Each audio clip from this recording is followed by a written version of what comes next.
All right, if you want to, yeah. We're going to be cooking up some gammon today. Now we're going to be roasting this gammon, and what we're going to do is get some really nice diamond shapes. Hello there. Now, are you sitting comfortably? Good. Then we'll begin. I call again for an immediate ceasefire in Gaza, the return of the sausages, the hostages, and a recommitment to the two-state solution. We know what that means. No one knows what it means, but it's provocative. No, it's not. It Gets the people going. It's No, that's enough! Why do you... They're the Free Wales Army, Lana. Yeah, that's right, David. Good lad. Leg hurts. Yes, it will do, Dav. You've been shot. My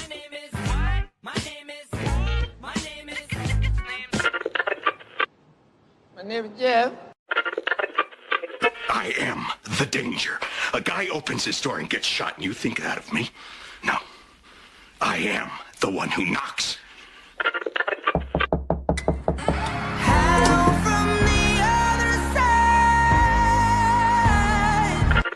Well, what are you waiting for? I don't know. Something amazing, I guess. Me too, kid. This is a safe place. It's a place where we can feel free sharing our feelings. Think of my office as a nest in a tree of trust and understanding. We can say anything here. Anything. I like turtles. What great supine protoplasmic invertebrate jellies. Look at him. He runs like a Welshman. Doesn't he? Doesn't he run like a Welshman?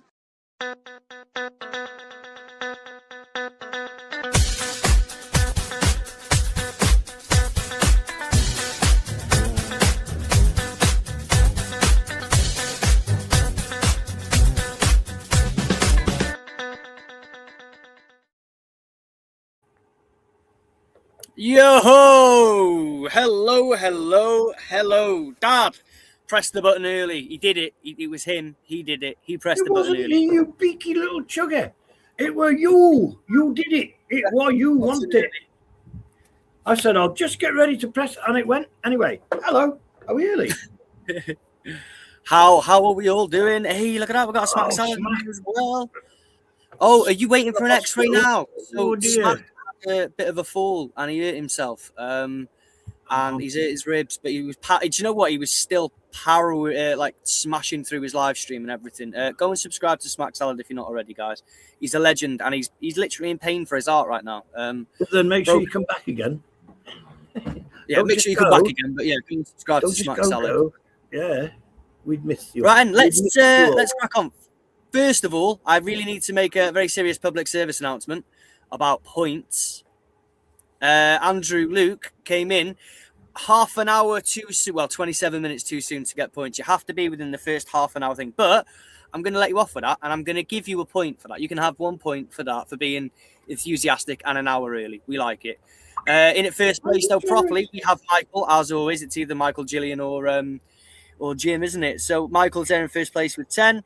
Gillian is in there with 5. And Andrew actually did it, and he got in there just after they did, and he picked himself up 2 points. So 3 points for Michael. 10 for... I forget. Whatever I said, I meant it. But yeah. Dad, do you know what? I'm feeling good with the points. I think that we should start strong, and we should start as we mean to go on with this show. So I think we should start with a Dad Does Rap Lyrics. What do you think? Ooh, bit early, but go on. I'll crack on. You got some? I have. They're in the private chat right there. Let me just get the banner up now and all the other bits and pieces. Okay. Have you got it? Oh my gosh, that's quite long. Yeah. Right then, I'll hit the thing. And so, for those of you that don't know, if you're new here, don't forget to hit the subscribe button. But this game we're about to play now, My Dad Reading Rap Lyrics, is a way that you guys can earn points here in the YouTube chat. And what happens is my dad, in his lovely accent, whatever accent he decides to pick today, will be reading out some rap lyrics. Now, your job is to guess the song and the artist. So we want the title and the person that sang it. So, oh, and the other thing as well is you're not allowed to put in any answers that are put in before my dad finishes and says go won't be counted. So remember, if you want the points, you're going to have to wait for him to say go. That sounds like we've pretty much summed it up, eh? Fantastic. All right. I'll hit the thing and put you on the big screen.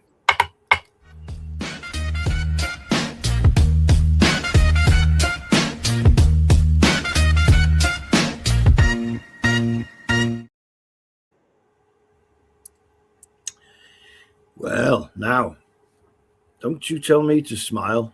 You stick around. I'll make it worth your while. Got numbers beyond what you can dial. Maybe it's because I'm so versatile. Style, profile, I said it always brings me back when I hear, ooh, child from the Hudson River out on the Nile. I run the marathon to that very last mile. Well, if you battle me, I will revile. People always saying my style is wild.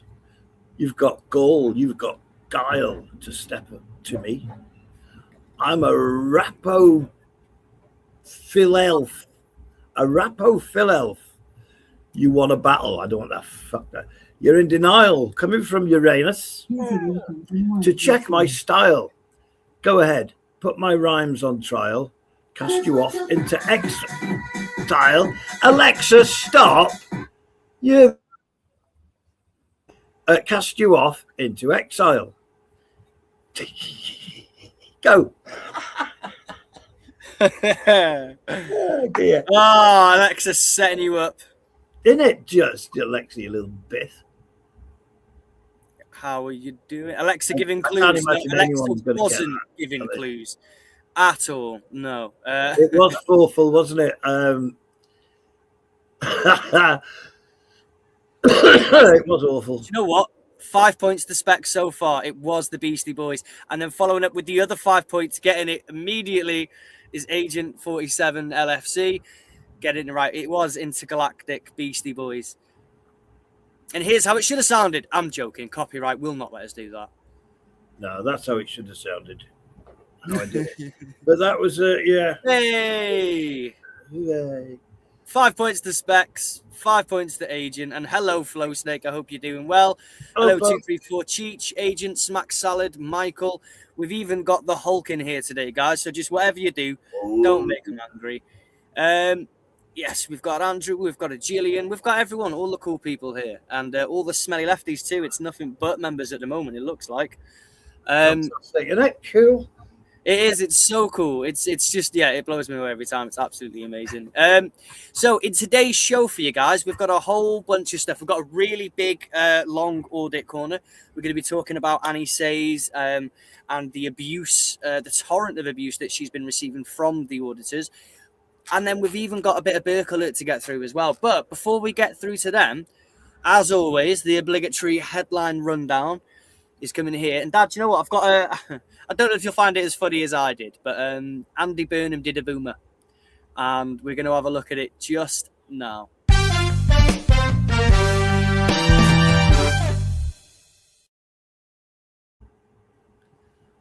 So, Dad, did you know that Andy Burnham has been chatting to what he thought, if I can find this screenshot here.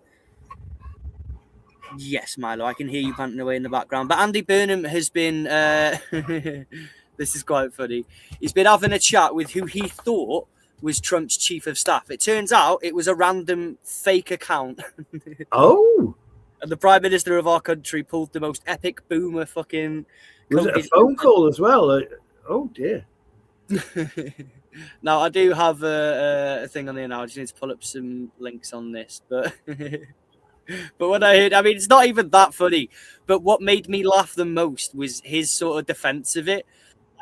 Like he could have been a lot more relatable and just been like, oh, yeah, you know, it happens. I got a bit, you know, I got fooled, I guess. But no, he didn't. He was like, listen to this. He's not embarrassed at all, Dad. Okay. Tell us about the messages that you exchanged with somebody pretending to be the White House Chief of Staff, Susie White. Are you embarrassed? No, I'm not, because there was a minimal exchange. nothing of consequence. And actually, quickly, I realised that this needed to be reported, and I did so. So I handled. I would. He did very well. He did. Yeah, very it was a one-time thing. I slipped over and entered not. Little Britain vibes. And my dip landed in this pair of false teeth that someone left at the bottom of this. I know. Yeah. Oh, hello, buddy. Come on, chill out, man. But yeah, no, I thought it's just a nice, fun little story to start off with.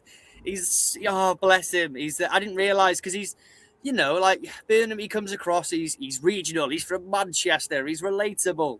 But I think possibly the most relatable thing about him is that he's just like he's an older dude, isn't he? Like he falls for like random ass fake accounts on the internet and get like the leader of our country gets into chats with. Could you imagine being that fake bot account?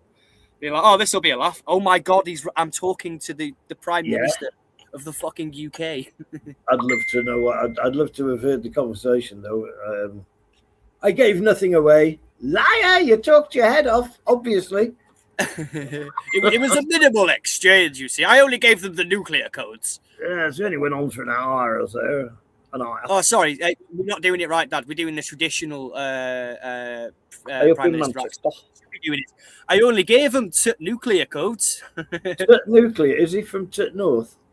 He's from North, and he's going to help us out with Americans around. Hey, fantastic. Prime Minister Andy Burnham exchanged messages with a person posing as the chief of staff to the US President Donald Trump. Downing Street declined to comment on the security breach, first reported by Politico, but we have heard Andy Burnham talking about it. So that's the interview that we just saw with Susie Wiles, that person. Yeah. Before becoming suspicious, the contact was illegitimate. It's funny how they do this phrasing, isn't it? They make it sound like they were infiltrated. Like, bro, you just messaged the wrong account because you're a boomer. Yeah. I think, or he's Gen X, I'm not too sure. But yeah, it's so boomer coded though, I love it. A government spokesperson said, "We do not comment on national security matters." unless of course you're the chief of staff to the US President Donald Trump, in which case no, don't get your ID out. We don't care. We'll tell you everything you want to know. I'd love to know what was said, but we'll never know because he'll never tell us. Yeah, but Snake says, lucky, hopefully he's intelligent enough to deeply distrust the Trump regime and hence didn't give any important info away. Exactly my feelings too, mate. Yeah. I shake my head like this. Like this. Yeah. Oh, so it is a national security matter then. Perhaps not. Well, it They is and say, it isn't. They say no messages of significance were exchanged and that the texts were, quote, quickly reported to the appropriate authorities, end quote, once they were believed to be suspicious, sources said. Lots of insignificant words were spoken, but nothing. Start as you mean to go on, Burnham. Okay, I don't know. Yeah, he's blah blah. Ooh, you know what? What? It says here about the BBC reportedly.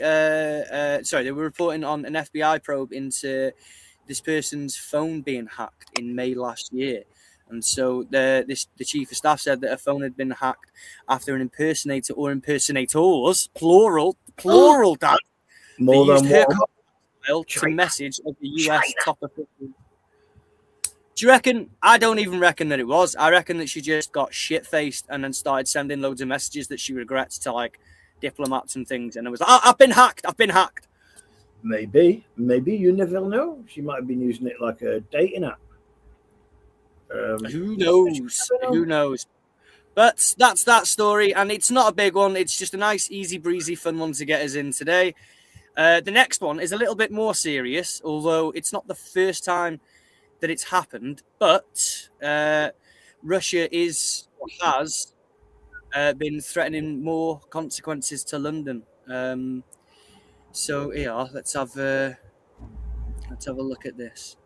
Russia has threatened the UK again. The more we get involved in its war with Ukraine, apparently the higher the price will pay. It's not the first threat from Moscow that the UK has faced. In fact, GCHQ for some time has been warning the UK is being relentlessly targeted. But this verbal warning comes after reports that UK-made drones are being used for strikes deep inside Russia. Moscow has accused London of deliberately opting for an escalation of the Ukraine war. London's actions will inevitably carry consequences for which it will have to answer, warning said. And the deeper its involvement in the conflict and the greater its support for Kyiv's terrorist machinery, the higher the price it will pay. Now, the government here has hit back, saying Britain stands shoulder to shoulder with Ukraine and will continue to provide military equipment. Now, while this is unsurprising in many ways from Moscow, it is still alarming, and it will no doubt prompt yet even more calls for the UK to increase its spending on defence. When this man, John Healey, was in charge of the Ministry of Defence, he said the UK could face a Russian attack as soon as 2030. Now he's Chancellor. It's his job to work out how we'll pay to protect ourselves against it. Russia has... So, I'm not trying to scaremonger or anything like that, but it seems that... we're all going to die! We're all going to die! We're all going to die! Run away! Run for the hills! So I think, I mean, it's coming. It's coming for... it's starting to going to come to blows. Burnham's got some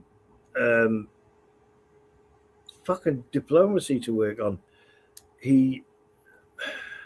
Starmer's been trying to get us into the war as hard as he fucking can. We've known that, haven't we, from the beginning? Every red line that fucking Putin's drawn in the sand, he's crossed. Do you draw red lines in the sand? Anyway, he's crossed it. Starmer's. He did his best to try and get us into it. But I don't know about Burnham and how he's going to deal with it. Hopefully deal with it better than what's his name, because the next thing we know they'll be firing missiles near our oil fields. They'll be up in the North Sea and they'll be buggering around with our oil fields, oil platforms. They'll be threatening them, firing missiles near and around them to demonstrate that they can shut us off from our own oil anytime they like. That's what I expect. Let's hope Burnham can start defusing this shit. I don't know what to say about Ukraine. So I'd like to jump in there then. Obviously, you were saying about how do I phrase this now? I'm trying to condense what you said then. So you were saying about Starmer, for example, and how he's been. I have a slightly different opinion on that. And again, because we're not political experts, so we're bound to have different things. But I will fight you over this one. Absolutely! I've got my kicking boots on now, boy. I've got mine on already, mate. I'm way ahead of you. But I think that Starmer's been trying to be as least involved as possible. Like when it comes to in terms of provocation and that. I mean, look at what the influence they're having over the far right and things in the UK. We looked at the Russian bot army. We look at all these. They are actively Russia are as of right now. They are actively attacking the UK in various methods, just not in the traditional throwing bombs method. Cyber attacks, interference within our democratic process, trying to platform and provide funding and things like that for the far right because they know how corrosive and toxic they are to stability in society. Yeah, and so for our part, we've been given Ukraine drones that can strike way right the way into Russia, into Moscow itself. Yeah, that is. So I understand that, but now here's where I get on the other side of it because I'm absolutely not pro-war in any way, shape, or form. I do, as somebody who's just not an expert, as like a random civilian, I do wonder what is the other answer to Russia's aggression into Europe. We are European. They are invading Europe right now. And I think it is our duty to help our European brothers and sisters fight off Russian imperialism. It would be them, but I mean, before this war started, if you recall, before this war started, these we were calling these people Nazis, these Ukrainians. You know, the Azov regiment is still wearing fucking Nazi style insignia. There was, but this is. No, they're still doing it. You know, that doesn't. But none of that sort of comes close to answering the question of what do we do with Russia's clear invasion of Ukraine, and it is a very clear, Well, Russia's in one place, now they're in another. It's absolutely an invasion. There's no, that's exactly what it is. They have invaded, they're annexed, and they're trying to take more. And I think that I tell you what we can agree on though is that regardless of because like personally I do believe that Europeans should be defending Europe from Russian imperialism. I 100% will stand by that, but I do also, what I can say is that the death isn't going to stop right now. It's only going to continue, and the UK's involvement is something that we should be paying close attention to. Threats like this from men like that, we really should be paying attention to, and we'll keep you updated as much as we can as to what's happening. But we are already under attack, aren't we? Let's face it. Yeah, well, absolutely, we are. It's a hell of a situation. War. Oh, God. That's why it's pissing me off when fucking Trump is so up Putin's arse, or Putin's up Trump's arse, one way or the other. What the fuck's he doing? What is he doing? Making mates out of him, as if it's some boys' club. It's fucking crazy. Either the man's an enemy of democracy or he isn't. It's a bit late to be making your mind up. But... Absolutely, it is. Just gonna have a quick look at the chat there. Protect Ukraine, absolutely, Agent. We're definitely there. It's Russia. Yeah, Russia started all of it. Totally get that. War. What is it good for? I'm assuming it's going to be the next line. How you doing, Mank Pete? Yeah, man. Perry 840 says the war won't end until Putin's gone. It's looking like that at the moment. Precise numbers aren't available for the Azov measurement, but it's definitely way below 0.5% of the total Ukrainian military. Yeah, absolutely. The next story, though, that I want to get our teeth into is... I'm not comfortable with that Azov regiment at all. I mean, the regiment may only be 0.5%, but it's there's a lot of shit going down there, man. But either way, that is kind of a lot of years. It was, even if it was more than 0.5%, it's kind of neither here nor there, is it? In the grand scheme of things, when we're talking about what's happening at the moment, it's when you talk about the grand scheme of things, well, they would have been on the opposite side of the war to us. Yeah, of the 0.5% of the military army, but that doesn't represent Russia, nor does that. But in the context of what we're talking about, which is the invasion of Ukraine by Russia, the imperialism, that isn't justifiable by any measure at all. And so, what we can say categorically is that there is one nation being absolutely oppressed and hammered by an oppressive authoritarian invader. But I mean, don't forget. But that's where we stand. Also, Ukraine was fucking bombing and what's the word? Using artillery against the Donbass for fucking years before this kicked off.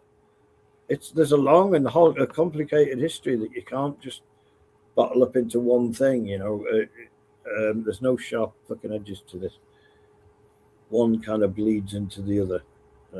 No, but the point that we were making when we were raising that story up, though, was that obviously our involvement within it, how what sort of consequences there could be for us, but also broadly speaking, that Europe should be standing up against Russian imperialism, and that is exactly what this is.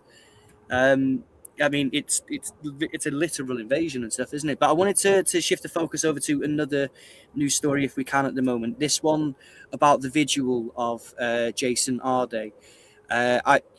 God damn, some of the comments I've seen is just absolutely horrific. But the people here at the event, this is where the love's at. This is where the real folk are at. And I would really like to, if you don't mind, we'll have a quick listen to this for the next 40 seconds. And we'll have a look at the thousands that attended the Jason Arday vigil in London and hear from some of the speakers that were there. There needs to be some reckoning. There needs to be some justice. But today, for all of you, today, with all of you, say after me, I am Professor Jason Arday. This was a vicious campaign, but it wasn't just a campaign against a professor. It was a campaign against all of us. All of us. All of us. And it absolutely was. So yeah, thousands gathered for the vigil. There was lots of messages of solidarity, lots of messages of reform within the media establishment and stuff. God, it's just that whole story is just it's heartbreaking, to be honest with you. It really has. It's kind of affected me a lot as well, and it's part of the driving force for why I want to, talk about Annie Says and things as well, because of the amount of harassment that they're getting. There's limits to what people can take. There is limits to what people can take. Hell yeah. And you should listen to them when they say they can't take anymore. Yeah. On that note, Dad, I think that we should move over to Audit Corner, and if you don't mind getting that ready there, we'll dive into that segment of the show. Right, hold on a minute. Let me find that down to. Okay. Let me know when you're ready, and I'll hit the video intro. Absolutely. I'm going to grab it. You hit the intro. I'm going to grab a drink of water really quick. All right, then I'll wait for you to come back because the intro isn't that long, I don't think. It's like, I'm ready, I'll just walk away. Watch how ready I am as I leave the room. Oh. Ready, steady, fuck it. No, I'm here. Right, now he's here. Now we're ready. I'm here because it's what you need. And 3, 2, 1, let's go.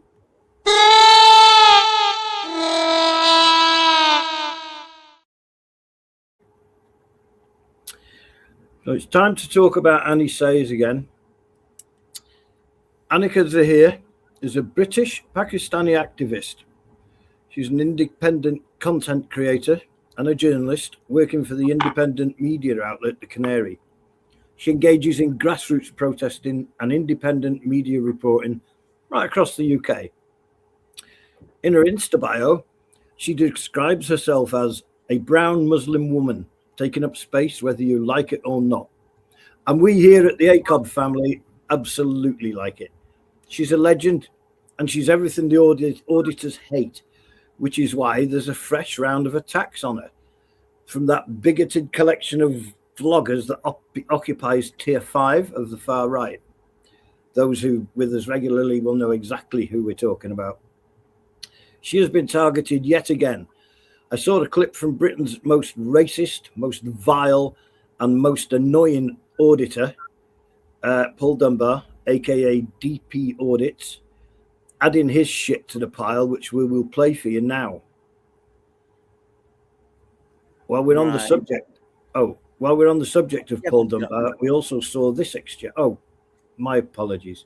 No, don't worry. No, you were absolutely right, Dad. Don't worry. I thought you'd paused and had that jump in, but no, it's fine. You carry on. So that exchange that my dad's talking about on the internet, I've got it right here, and I just so while we're talking about Paul Dunbar, so yeah, do you want to read that bit, Dad, while this is on here? Well, we also saw this exchange that he had on Twitter and just had to get it in there. We thought it was interesting, so we thought we'd show you all. So here's that. And yeah, Dad, I'll take over for this bit now just to make it flow a bit better. But so, right, because Paul is obviously a racist piece of shit. I mean, he isn't very well liked. So things like this, like you're seeing here, this meme, they tend to happen to him. But the important part is, check out the Freudian slip that's underneath it. He's called this man a nonce, right? The guy who made this meme. And sure, it's not a very nice meme, but, you know, if you're a racist, it comes with the territory. Now, if you've ever Googled Paul, as clearly the owner of this Twitter account has, you'll find that there's some headlines and some news stories that he features in that may indicate that this is a little bit of a psychological projection. And as you can see, this can't be the same Paul Dunbar calling me a nonce, says this Ginger Tom account on X. The very same man who sent rape threats to a pro-refugee campaigner targeting his wife and daughters. Ugh. Dad, if you want to carry on there just after pick 2. Yeah, obviously, the owner of the Twitter page already knew this too and is pointing out the rape threats he sent to a man about his daughters. And I would like to add, This is the same man who broadcast a video of himself racially abusing a security guard for being suspicious of Dunbar filming in the kids' underwear section of a clothing shop. And it's the same Dunbar who recently recorded children in a playground from across the street. He then uploaded that footage to tens of thousands of strangers online without their parents knowing, moaning that there wasn't enough white children for his liking. But back to the video we wanted to review. Trigger warning. You're going to hear an ableist slur almost immediately. His use of the language isn't new. This is the same man who proudly and freely admits to watching hyper-fetishized porn of disabled people in Discord with other men in a group. He made this admission when his friend and UK auditor, Bear Britain Audits, accidentally revealed dehumanizing and ableist search terms in his browser history on a live stream. So be warned, men like this say some horrid things, but it's worth reviewing. It takes us onto a pressing issue in the auditing world right now. I'm not joking, I'm a race-baiting grifter called Annie Says. Oh, yeah, listen to this mong here, crying about us again. All right, I just wanted, before we crack on to the whole of the video, let me just take this bit down so you can see. So when he says that Annie Says, and he refers to her as an ableist slur. By the way, this person is a disabled woman. So while he's calling a disabled woman an ableist slur and saying that she's attacking us, what she was actually doing was nothing of the sort. She's defended herself against auditors. She's reported on auditors and stuff as and when they presented themselves to her. She's never gone out of her way to engage with these people. As far as I'm aware, she's not really engaged with DP audits at all. Most of her engagement comes by the way of an auditor named Marty Blackburn. Now, this tier 5 character is especially toxic and vile. But what's weird is that relationship, the fact that she's Marty's victim has nothing to do with DP. Like, at all. This is DP just throwing it in there to be as mean as he can. So let's see what he's doing now. I just wanted a bit more context. There's a video that Annie has released in which she gets emotional that you'll see here. And it was taken by Marty Blackburn, who is here in the bottom left corner, where he was essentially just taking the piss out of her and trying to be an absolute horrible human and bully her even further than he already has. DP has shared this video and then woven it into his reaction here. I just got this in the post. That is from my ex-employers, who after 10 months... Yesterday, I was in a really dark place, receiving that pack, that literal lump of a tree from the NHS saying that we're going to criminalise you for who you are and what you support. That was the straw that, because of my faith and the strength of my need to do my duty, I was okay a little while after. Now, Marty Blackburn is the same man who attacked me in Shabs. Oh, you attacked them first. We all know it, and that's why Marty got off with it. Oh, that was revealing. That's why Marty got off with it. You don't get off with something unless you're guilty, do you? Do you know what I mean? No, absolutely.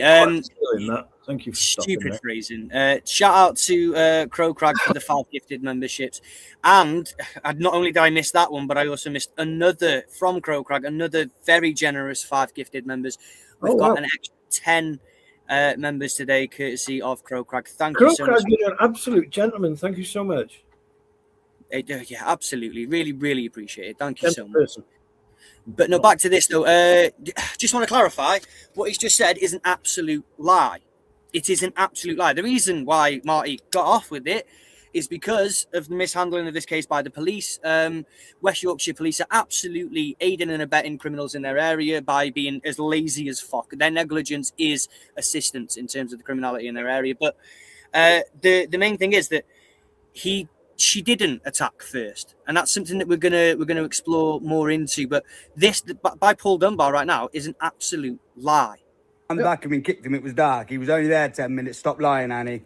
He's the same man that the Metropolitan Police did not protect us from. Instead, they arrested us. This man has criminal convictions longer than my freaking arm. This man has been taken to court by several people in the movement up north. This man has put a target on my back. The only time I cry is when I cry for the Palestinians. I don't cry for me. It was my lowest time. He saw that I was vulnerable, that one little push could take me over, and he mocked it. He laughed. He would revel in me unaliving myself, Shabs unaliving ourselves. He's pushed us both to the point that we are so, I'm scared. He's put such a target on our backs. You have no idea what he's done. It's really hard to hear her being, we do have some idea of being who we are. But, yes, we do have some idea, but not, as a woman on her own. At least we've got each other here. This woman.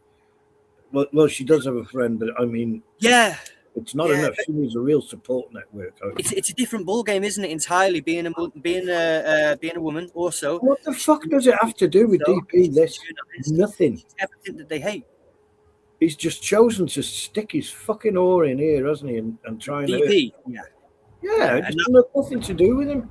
It gets worse, and this is part of the. It's so very typical of the tactics that we see from Tier 5. They band together in this way to berate and harass people with a campaign of targeted and sustained attacks. It's part of what they do. Let's carry on with the rest of this video now, and it is horrible to hear Annie says such a solid champion of the protest movement that we see. Especially up north and that. God, it really is a shame. It is a shame. But she is a human being, and there's only so much human beings can take. And I think in the wake of Jason Hardy, we really need to listen to what she's saying. Yep. To us. And me and Shabs have to just deal with it, and we're not protected, and he keeps going, and he keeps going, and he keeps going. No. They attacked Marty. I remember that video. They walked up to Marty and she started booting him, so she got arrested for it, and that's why she's lost her job. She's a Billy bullshitter. Lefty tears. Wow, I've lost my job. Yeah, right. If it was the other way around, you'd make us lose a job. What about when Marty was doing the homeless work? Yeah, who was calling up, trying to get him not to be able to feed the homeless in Leeds out of spite? Probably people like you, Annie. You're a disgrace. All you do is race bait. I've never seen you have a debate once. Right, so first of all, Annie isn't a debate. See, DP does this thing where he thinks that everything is debate. Everything is debate. Whereas reality is that when you have such a toxic, disgusting set of ideological standpoints that you want to push, people aren't going to, it's not a debate. What you're doing is spreading shit. And at the moment, every single thing that he said up to here is a lie. Everything. And you can tell the way that his mind state is when he approaches this type of content creation. Because everything's framed around debate. It's an argument, me versus you. That's how this way. No, it isn't, DP. It isn't. Sometimes other groups of people, like Annie, like the Palestinian movement and things within this country, they show solidarity with each other, and tolerance for everyone doesn't mean tolerance for everyone doesn't mean that you have to be tolerant of racist scumbags. You just don't. Fucking. Oh God, this guy. And do you know what as well? He's so hateful and so horrible, considering the I don't know how the humble beginnings, I suppose. Let's have a look at this now. So there was I saw this guy. I don't even know if there's that much truth to this or whatever, but Paul has expressed periods of his life. He's expressed that parts of his life have been plagued with drug addiction and terrible things like that. That he has done quite very serious hard class A drugs and things. And there was a comment here left behind on one of his things by someone saying that they used to see him outside the Coventry train station begging and stuff. Now, I don't know if that's true per se, but it does track with the way that he discusses his lifestyle beforehand and the rut that he got himself into at one point. But you would have thought that somebody who went through something as terrible as that might be a little bit more understanding, a little bit of empathy maybe to somebody in the same situation. Do you think? Yeah, to people needing help and all that stuff. But now he's seen a moment of weakness within a fellow person, somebody who is a genuinely positive, bright light in society, as Annie says is, and he's choosing to just stick the boot in. Fuck him. Yeah. It's just so scummy and so very typical of these guys. Just awful stuff. in your life. Why have you never had a debate once in your life? Because you're thick as toffee. You can't attack the person. Again, more psychological projection, like that Who time where taught you him called to that say thick as toffee, I wonder? Somebody's taught him to say that, haven't they? Somebody said that to him and he's remembered it. Yeah. But yeah, no, he's remember, this guy is all about protecting our women and girls, right? You can only attack the argument. I'm glad you've been sacked. You deserve everything you get. You sit online talking about everyone being racist, race baiters, grift. Not everyone, just a very small amount Just of the racists. It's only the racists that she seems to call out as racist. But if you think we're talking about you, we are. online, I demand to be able to shout at you with bad faith, false accusations, and claim it's a debate. Exactly. Yeah, that's exactly it. Yeah. The fucking bloke is out off his tits. I can't stand him. Okay. No, and his voice is just so full of venom and like. But this is going to take us on to a bigger subject. Or you do the exact same thing yourself. The only content you've got is slagging people like us off because you're thick as toffee again. And this, I'm sorry. The stupidity oozes out of this man. I have never in my life ever encountered or interacted or even heard of anybody who is so blind to reality around him. People don't want to engage with you because you send rape threats to people's children. People don't want to engage with you because you're outside of primary schools taking pictures of kids because there's too many black ones. People don't want to engage with you, DP, because you are fucking awful and disgusting. Nobody wants that shit. Nobody does. Nobody wants you fucking near them. Absolute fucking throbber. And your mates are just those few of your hate mongers that go around the fucking hospitals and shit. There's fewer and fewer of you every fucking protest. It won't be long before you're gone. No, and this is a movement that is struggling to keep itself together at the moment. You know, even some of the far right are starting trying to kick these people out because they keep getting everyone arrested and shit with their footage. It's, you know, it turns out it's toxic for everyone in society, not just everyone that isn't far right. But let's carry on.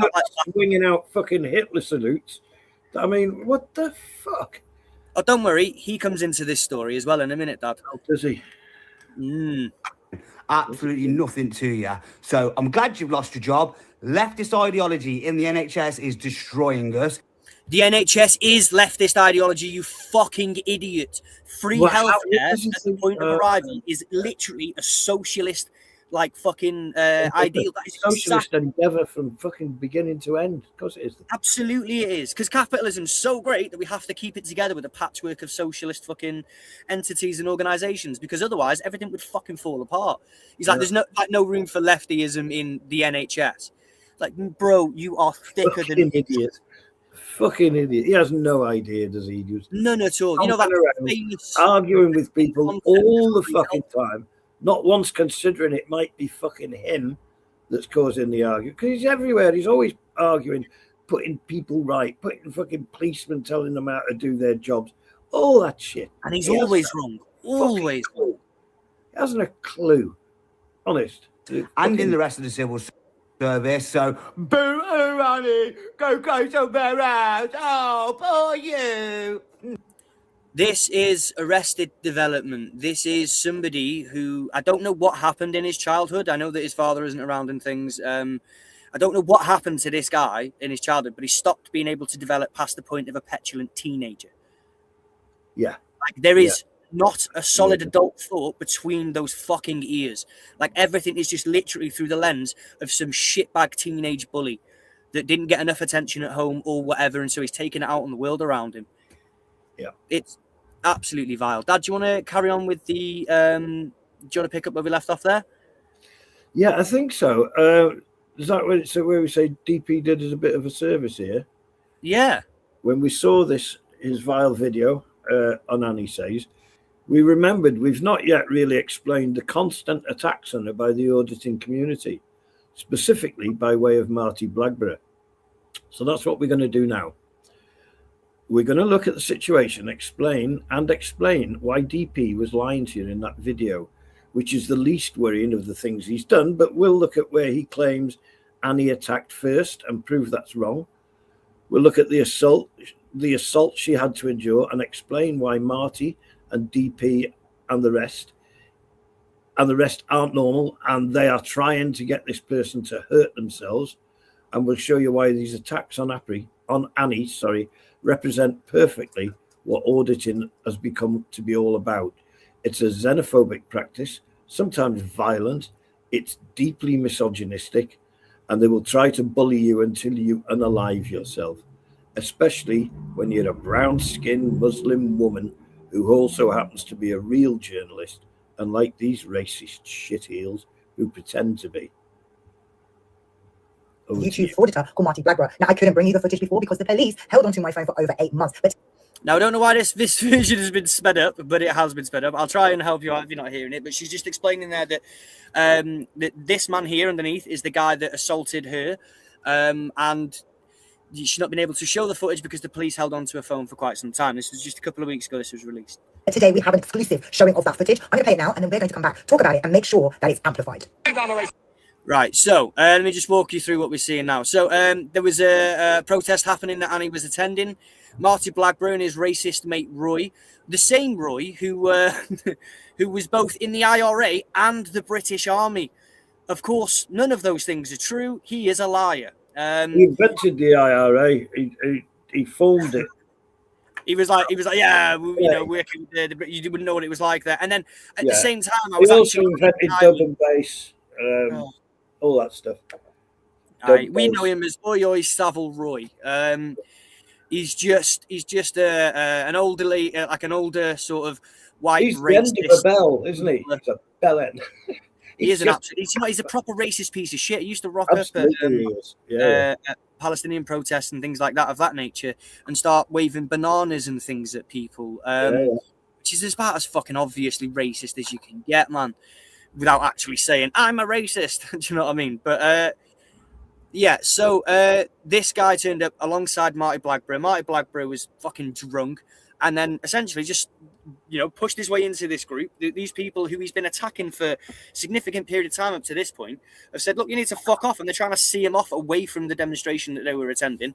And yeah, you'll see what happens here. You are only one thing that I've said. No, that's nothing to do with me. What do you think? Nothing to do with me. Yes, you do. What are you saying? You know it, Annie. You know it. I was there. I was not in that company. I was not in that company. What is racist? Hi, Roy. Yellow, yeah, Roy.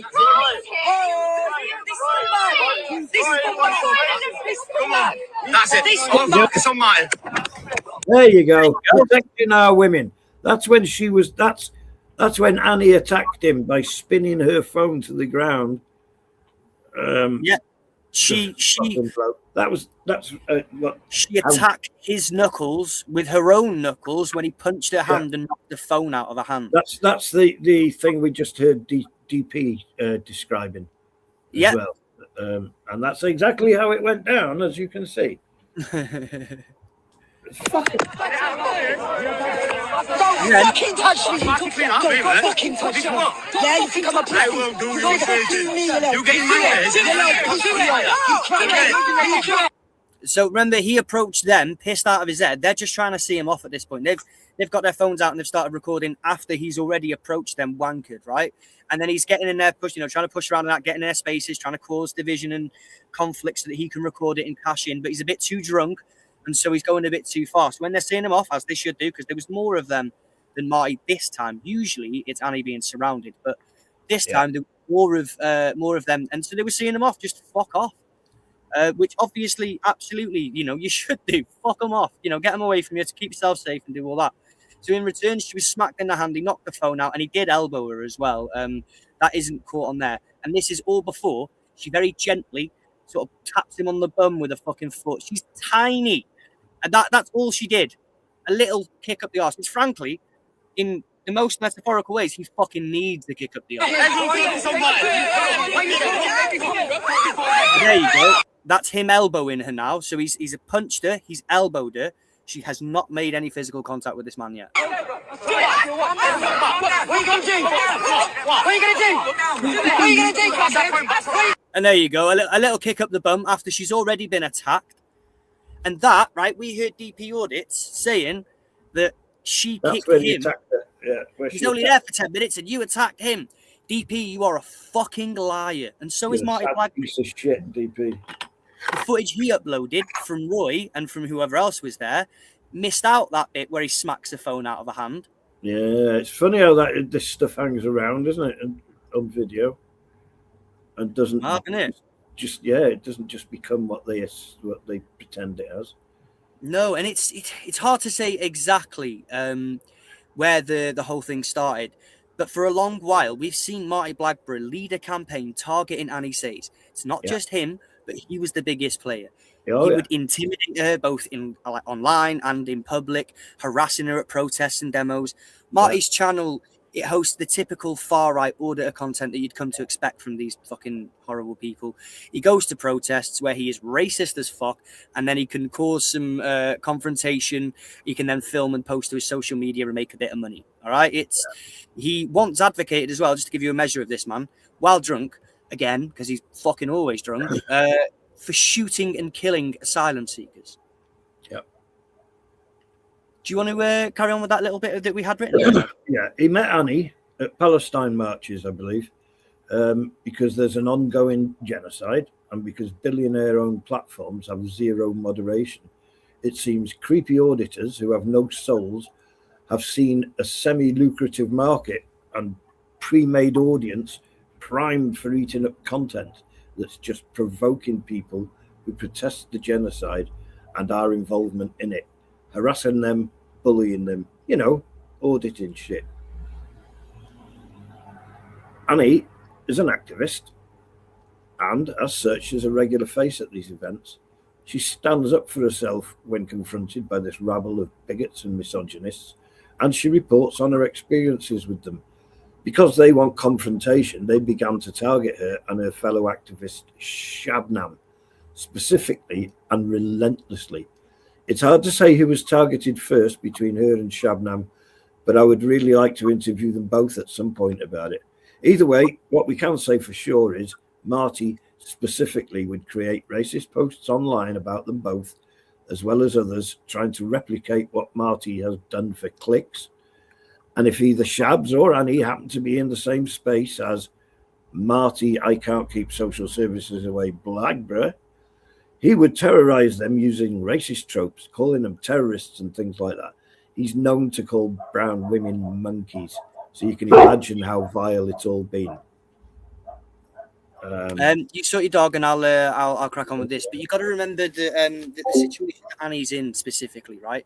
Annie is constantly, whenever she goes out on these demos, she's constantly surrounded by these people when they turn up at protests. They look for her now. And as we said before, she's got in her Instagram bio, she is a brown Muslim woman who is also a journalist. She's very well aware of the danger that these men in particular pose. And we live in the UK, right? And so I just want to, take your attention to something now, because we live in the UK, and in 2026, the term racially motivated rape is a real thing, and it keeps happening, and it gets worse. So I just want to show you here quickly. I'm not making this stuff up. This is the environment that we live in. Woman afraid to be out in public after racially aggravated rapes. And if you look here, there's just two of them. There's more. Trust me, there's a lot more. There's an incident of two women, both in their 20s, who were raped in a racially aggravated incident. And it's not just that. I mean, hate crimes in general. Oh, let me just remove that comment from there. But hate crimes in general are on the rise. And it's a really, really scary position for her to be in, I can imagine, because it's, all these hate crimes that are going up now that are aimed at people who look like Annie, who sound like Annie. And Annie is speaking up. She's putting herself out there. And, much to her own detriment. She's doing it for the benefit of everyone else, and long may she continue to do this. But the far-right are dangerous, especially to brown women. And they have attacked her before and continue to do so in various ways and in a sustained campaign. I'm not surprised, then, that's led to this post. I've just got off the phone from the police. I told you guys earlier today that my life is in danger, that Shabs' life is in danger. That these far-right people like Marty Blackburn, Ryan Ferguson, DP Audits, they're all putting my name And my videos, they're sending them to each other. They're targeting me. That they were mocking my worst moment. They're leaving comments telling me that I should basically top myself. I made a video earlier today saying that I didn't feel safe. And that if anything happened to me, that I'm not suicidal. And if there's any freak accidents, understand it came from the far right, not even the Zionists. No, the far right. And they've taken that post on X and they've just run with it because they seem to think that I'm going to top myself. Yeah, I'm an emotional person. I cry, I shout, I get angry, I get happy. And I'm not scared to show that this is scary. Everybody acts like I'm supposed to be some superhero. I'm a woman. I'm 5'4". I have health issues and disabilities. Yes, I have a big gob. But these are grown men, racist. Women are getting their hijabs pulled off. Women that look like me are getting raped. Women like me are getting run over in hits and runs. So it doesn't matter how brave I am, how strong I am, how mouthy I am. They're men. They're men. And the worst part is, the Muslim men have let me down. They've completely let me down. They've let. It's really it's sad so to hear bad. that. It's really sad to hear that. It really is. Fucking hell. It's a woman. Come on, guys. Fucking hell. It's a woman. It's. And we're listening to this. If this fucking ends badly, I don't know. But you know, I tell you what though, Dad. I tell you what. One thing that I've learned, a lesson I have taken from 2026, is that whenever we see pylons like this by the right, whether it's the right-wing media establishment or just the far-right scumbags and their own ecosystem online, that we should always stand up and show solidarity. We are with you, Annie. Absolutely. Yeah, absolutely. 100%. We're with you, Annie. In the wake of I wish you'd come and share a few, a little while speaking to us. It would be nice. It would be more than nice. It would be lovely. And yeah, then, we're here with you, and we'd love to come and show support. If you're watching this, or if anyone's sharing this with you, which afterwards, guys, if you can do, please do. But more importantly, it's not about us. More importantly, everyone as well. Go and subscribe to it. Go and show us some solidarity. Go and show us some love. That's what people need. Show the love. Love and peace. Remember, show us some love and peace. Love and peas, people. Love and peas. So, we've heard from DP and stuff as well. In fact, do you know what? I'll carry on playing. Left me to fight this alone. There's a handful of brothers that I know have my back who would ride for me at dawn. There's people that I chat to online that have my back like Bouncer. Annie, we got you back to pistols at dawn on the lawn. We are fucking there. Maybe not actual pistols, just, that's a saying. Pistols at dawn. It's just a saying. But we're there. We got you back. We'll ride with you. But really, the rest of you, you've let me down. You've let us down.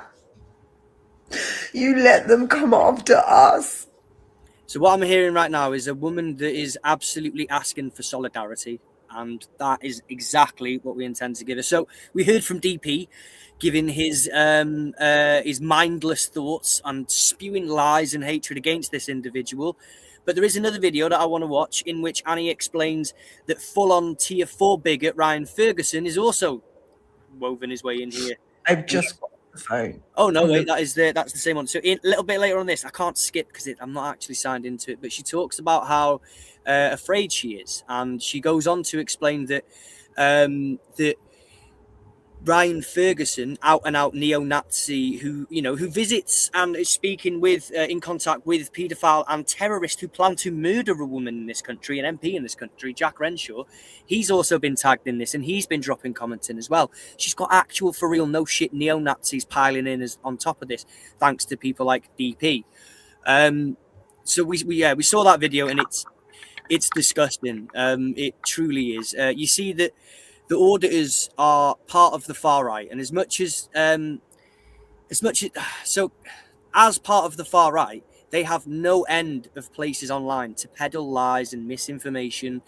And even last night, while Annie was being trolled relentlessly and, you know, making those videos and things, thanks to DP and Marty and the rest, DP himself was on a panel continuing his lies that Annie struck first, and he had people to back it up for him. She's got a whole ecosystem against her. Let me just show you this now. This comes courtesy of Society X. Like, she's got a whole ecosystem of lies around her that just want to see her fail. Let me. Oh God, where was that? Because here we go. The worst thing that they did was try and stitch up Marty, because what they did was they lied, and they're not still willing to accept that she was the one kicking out. And no, Jamie, you fucking worm. She was punched. She was elbowed before she defended herself after your mate, and they are absolutely friends. This is the whole thing now. They're all little buddies and they all hang around. Your friend was attacking me. All partners. Well, they're all partners. Marty might have been pissed, and if he'd have just stood back on, but he did not do anything. And there you see. By the way, there's a whole like section here where it's just hating on Annie, even though she's going through all of this. Even in the wake of what happened with Jason O'Day, there are still people who have got substantial audiences in some cases that are just broadcasting a torrent of lies and misinformation, all directed at this person. And I think it's personally because they want to see her hurt. They want to see bad things happen to her. Why else would you make up such outrageous lies? We have all seen the footage, and we saw it right here on this stream just now, where you saw Annie being punched and then elbowed by Marty Blackburn before she gave him a very gentle kick up the bum that never even left a mark. As she says in her own words, she's 5'4". Marty's like 6 foot odd. She's a small woman, and like he's a tall guy pissed out of his head. Like, there is no justifying that, but they will. And this campaign will continue, which is why it's important to call it out. Like, when you look at the far right, they seem like they're all disjointed or disconnected, but they're not.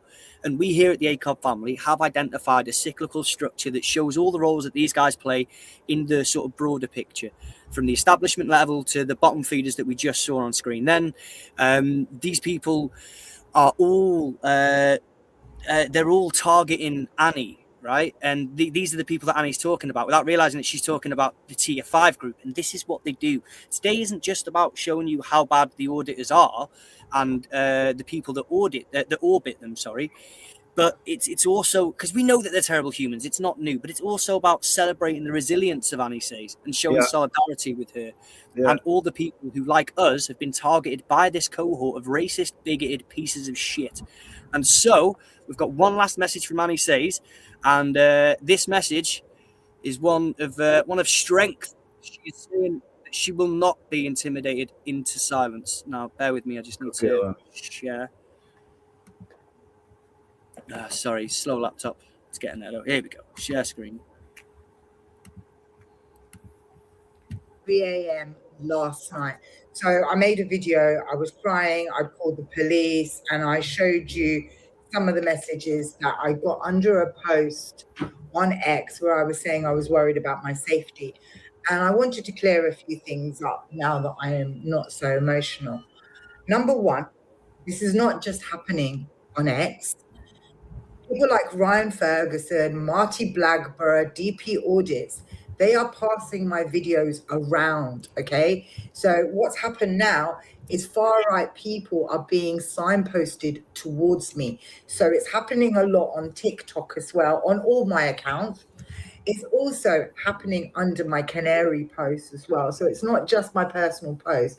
So people that say to me, oh, block it, delete it, it's happening everywhere. Personal and work. To the people that told me, oh, get off social media for a week, do this, do that. This is my job. Even when I take time off for mental health, because the Canary gives me that, because sometimes it gets to that point, I come back and it's the same. This is my job. Being online is my job. Yes, I don't get paid from social media apps, but I get paid from the Canary. And for me, my social media is unpaid, but it's still part of my job, my work, my duty. If I go away every time I'm stressed out, who will speak for the oppressed. Sorry, I'm getting worked up. It's just unpractical. I cannot come off social media. I can't. This is my work. This is everything that I do. Number two, a lot of you kept saying, don't worry about it. Don't worry about it. It's bots. Please, I beg of you, stop saying that. I know you're saying it with the best of intentions. You're not trying to be mean, but please stop. This has been going on too long. Oh, it's just bots. It's just bots. Before the Stockport riots, two and a half years ago, whenever it was, I was getting inundated with far-right hate. And I kept saying to people, look at this, look at this, look at this. And everybody kept going, oh, it's bots, don't worry about it. It's just bots online. And then Stockport happened and we had a whole summer of riots. It's the same now. Yes, I'm fully aware that there are bots. I'm fully aware there are accounts that belong to people, but they're anonymous. But a lot of these people that are messaging me and writing under my post are also far-right figures, are also far-right auditors. On that section that I showed you, I had Gil Levy commenting on there, the Zionist ex-copper. I had E.T. piling in. Marty Blackborough was piling in. I can't even remember the rest of these bloody Oyo Savaloy's counts. So they were all piling in. Real people. Marty Blackborough, Ryan Ferguson, DP Audits, AY Audits. These are real men. They are not bots. They are targeting us. Please understand that, okay? Now, a few of you said, go to the police. Now, I have been to the police when I've been physically hurt in front of the police and they've done nothing. But I did go to the police last night. I was like, sod it, might as well do it. Now, Shabs has had an ongoing case against Marty for over a year and a half. Remember, Marty attacked me last year at the DOJ. Now, during that altercation, I did lash out in defense and kick him back. I admitted that in my victim statement that he scared me because he punched me. You guys have seen it. He punched my phone right out of my hand and then he elbowed me. So apparently, according to the Oyo Savaloy's, Marty's followers, I kicked him back. So because I defended myself, violence against me is justified. They talk about protecting the women and the children, but only if you're the right type of women and children. On top of that, I think it's important to know not only I can make a complaint about how I'm being treated, people that witness it online can also make a complaint. People have witnessed Marty terrorizing me online and have complained on my behalf because they felt alarm and distress about what they saw and they were worried for my safety. So it is something that people can do if they want to help, if they are worried about my safety. If any of these far-right figures are attacking me, if I put it online and say, look, this is what blah, blah, blah is doing, if that's enough to make you fear for my safety, you are also allowed to make a complaint to the police, and that can be done online. I want to point out, this is not just about me. Any brown or black person who speaks out against racism online is attacked. I literally just saw a post from Miss Anne Harriman and it was absolutely despicable. So whenever I've talked about Jason Arday online, the comments, I haven't even talked about the kind of comments under my post or the kind of comments I've been said. It is beyond disgusting. Do you understand what I'm trying to say? Like, I don't want to bring those comments to light, but I want to make a point. Yes, Jason Arday got harassed by the mainstream media, but how many content creators, online agitators also made comments about him, made videos about him?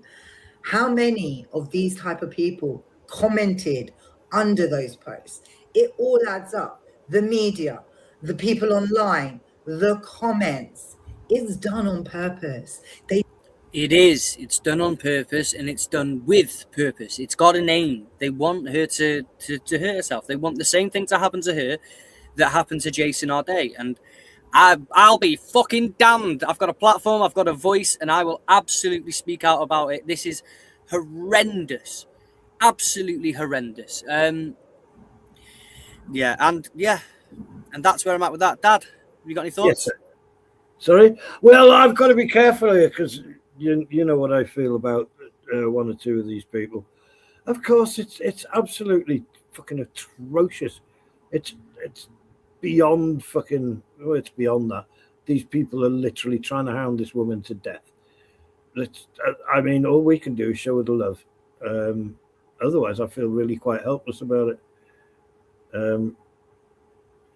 But one thing I do want to say, and I want to say to the, I was just while you were talking and she was talking, I was reading some of the chat, and I just want to say thanks to the, to our regulars and that, and some of the, even and some of you newbies too, just for being who you are. The comments that you've put down, that you've written in response to this, these stories about how this woman's being treated, are the sort of comments that you'd expect from fucking normal people. Thank you so much for being who you are. Yeah, I appreciate it. I really do. And if you have a look in the back chat there, Dad, in the private chat, there's like a sentence or two that I wanted to close this particular subject on. Okay. If you don't mind. Yeah. Okay. Let me just roll that up. Oh, okay. Oh shit! I've just lost that. Beep, just give me a second. Just at the very bottom at private chat. Yeah, private chat. Very bottom. Oh, just that little bit there about Annie. So yeah, we do. We need to look after and protect each other, especially after Jason Arday's death. We deserve better. Annie deserves better. She's not their victim. She's our hero. And there you go. And that's our story of the auditors and Annie Says. We've got a lot more auditor content to get through, and we'll get to that just now. But before we do, let's take a quick little 2-minute break and have a chat with the chat. Yeah, I can see that there's some people. There's quite a discussion happening in there at the moment. Yeah. Somebody seems to be confused. Two people seem to have come in and doing a little bit of rage baiting, maybe. But the people we've got there are more than capable of educating anybody that comes in.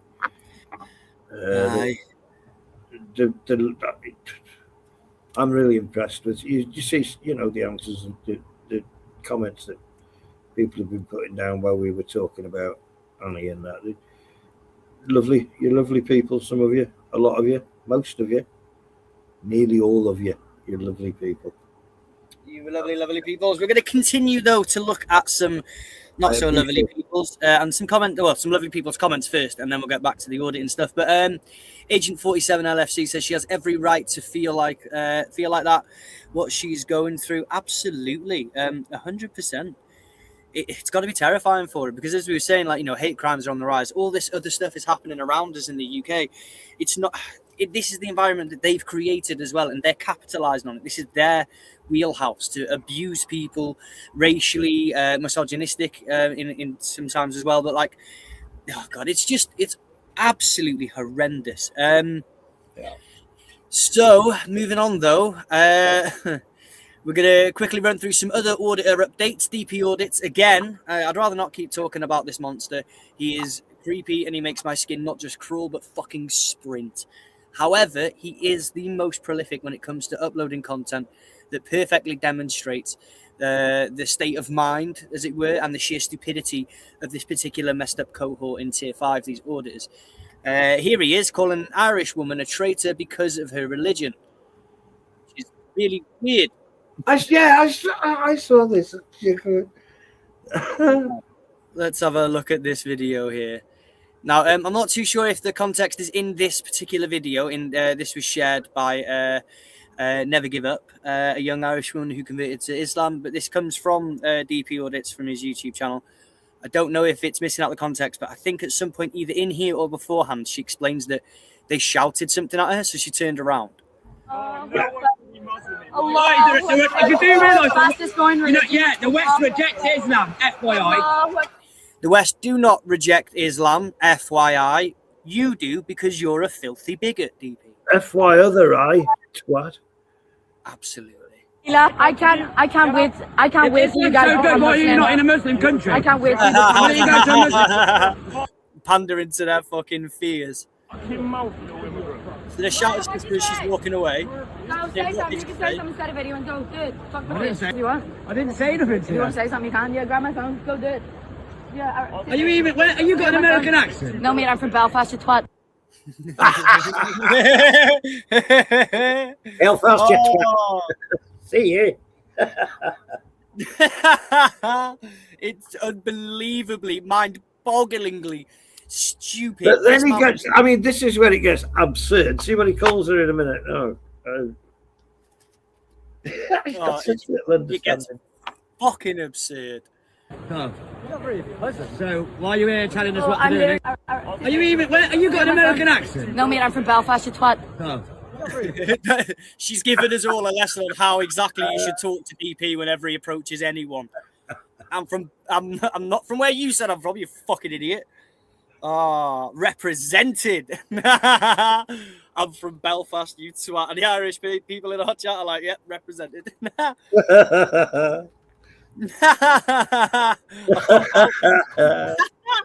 Oh yes, I fucking love it. Cool. Oh my god. Oh my god.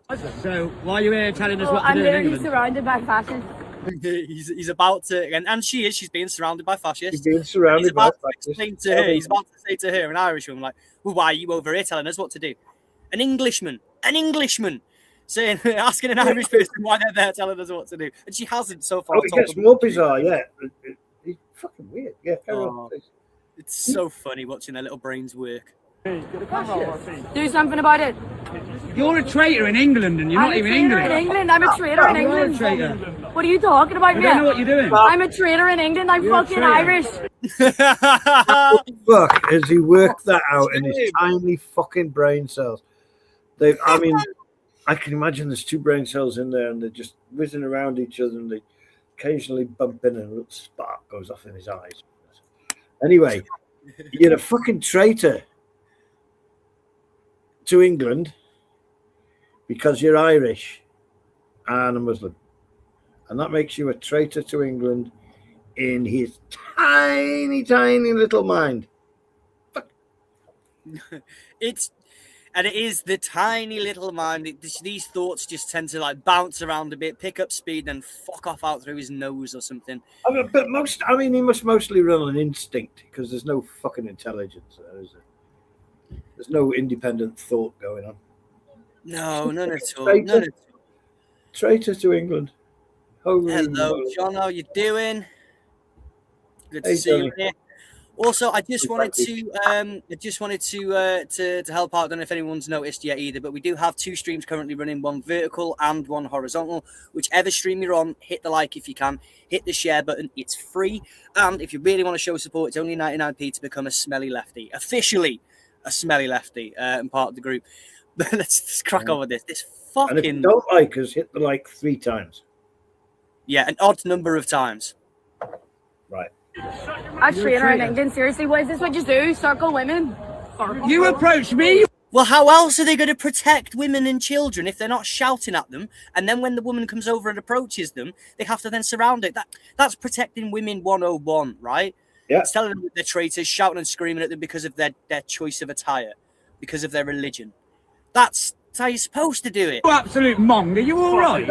And another ableist slur coming from the man who is admitted to watching ableist pornographic hyperfetishized materials using ableist slurs to search for them. We saw that when his friend and co-auditor at the BBA, Bear Britain Audit, Scott Chesterman, accidentally exposed his own search history, which forced all of them as a group to sort of show solidarity with each other and admit that they actually watch this content in Discord by themselves. He is, exactly as it's been said in the chat, ableist scum. Look at the stadium. So as well as being a traitor, you're thick as shit. I'm a traitor. Tell me how I'm a traitor. Because in the future, we are going to be a demographic minority in this. So you, young Irish lady, are a traitor to England because in the future, that's a very loose white folks. We're going to be he ain't the same kind of white I am. I'm a white man. He's the other white man. He's the I'm as white as fuck me. What an idiot. I've got pink skin and everything. He's fucking mate. Yeah, the ignorance of the man. It's almost off the scale, isn't it? You're a traitor. Because sometime in the future, young lady who lives in another country, I can't wait till everyone's Muslim. Allah Akbar. She's fucking trolling them. You do realise fastest going religion. the West rejects Islam, FYI. Yeah, I love the way that she does that. Like he's saying the West reject Islam, and she's correctly FYI, religion. FYI, because he can't say information. He just doesn't know anything. Oh my God, save us from these 31st century vulnerable adults. Ah! The rest, yeah, we'll see how it goes. Allahu Akbar. Allahu Akbar. I can't wait. I can't wait till you guys become Why are you Muslim. not in a Muslim country? I can't wait till you become Why don't you Muslim. go to a Muslim country? What are you gonna do? What are you gonna do? Why can't she fucking have her own, whatever religion she wants to follow? How about that? Sorry, Dad. He's saying, why don't you fucking do it in a Muslim country? I'm telling you, the young lady's got the right to fucking. She's freedom of religion here. She's doing it in a country that has freedom. Not here. Of religion. Don't forget, she's not from here. She's from somewhere else as well that's got freedom of religion. What I don't get as well is that why, if that's the stance, right? He's essentially saying, look, if you want to be able to practice this religion, you should go to a country that allows it. All the while standing in a country that allows it. So what I think he should do is, if you want to practice your bigotry, go to somewhere where you'd be much more welcome. Fucking move to Russia. Like, fuck off to Poland. Go somewhere like that. Like, do you know what I mean? Where they wouldn't stand for you for a fucking half a second. No, they fucking wouldn't. We've all seen what happens to orders when they leave the country, take their far-right shit elsewhere where crowds don't know their faces and who they are. Oh, yeah. Fuck. We do. Yeah, you assaulted me. You just pushed me. You just pushed in me with your bike, you tramp. All right. Look at that. Now they're trying to physically intimidate this woman. It's not enough to surround her. It's not enough to, to give her a bunch of abuse based on her fucking clothing choice because it represents a religious. I think I got a visitor, so I might have to do a runner here. No, that's absolutely fine. Don't you worry about it, Dad. Don't worry about it at all. But thank you for making it this far as well with us. We really appreciate having a couple of Birks. It's always better when there's. Yeah, it's been really cool. It's been really good. Everybody in the chat, thank you so much for being here. I'm going to wish you love and peace. Go get him. Go get him. Right, Dad, I'll put you back there. Oh, sorry. I'm sorry. I didn't mean to press the button. I was just meant to hover over. Right. Take care. Love and peace. Lots of love, Dad. Love you lots. Take it easy. Right, there we go. He's in the back. He's in the back. And I'll put a mute on him just in case he accidentally brings himself onto the stage. All right. And then we'll crack on with this here. Laters, Dad. Look at all this. We've got some love for my dad. Everyone show some love for my dad in the panel, in the chat here. He's everyone's dad. He's not really. He's mine. And you can't have him, all right? He's my dad.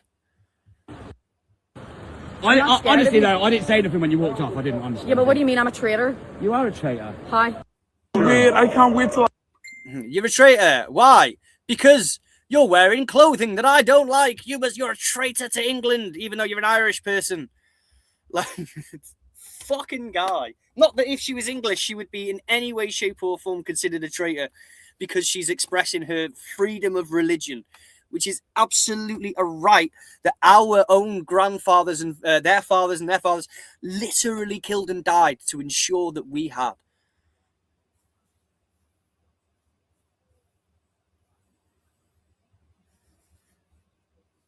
Take care, Nigel, and stay safe. But it's absolutely fucking, it's uncomfortable to say the least. I'm trying to describe my feelings that I have right now. It's uncomfortable when you see men like DP who have, been sending rape threats now, just berating women on, in between recording children at school and sending rape threats, being kicked out of kids' underwear sections in clothing shops. He's now berating young women up and down the street after piling on with this. Beforehand, he's, piling in on this this campaign against Danny Says. Auditors are not there to protect your women and children. They're just not. Now, speaking of auditors and other stuff, we've got another auditor that I want to talk about very quickly. This one is Jermaine Unfiltered, right? Now, Jermaine, he looked like he was swinging from the fences. He looked like he had a really serious, like hard-hitting subject that he was going to bring up here. So look at this. Inside Antifa's violent protest, undercover in Manchester. And then here he is. There's a screenshot of him there. Do you want to know what happens in the video? Nothing. Nothing happens.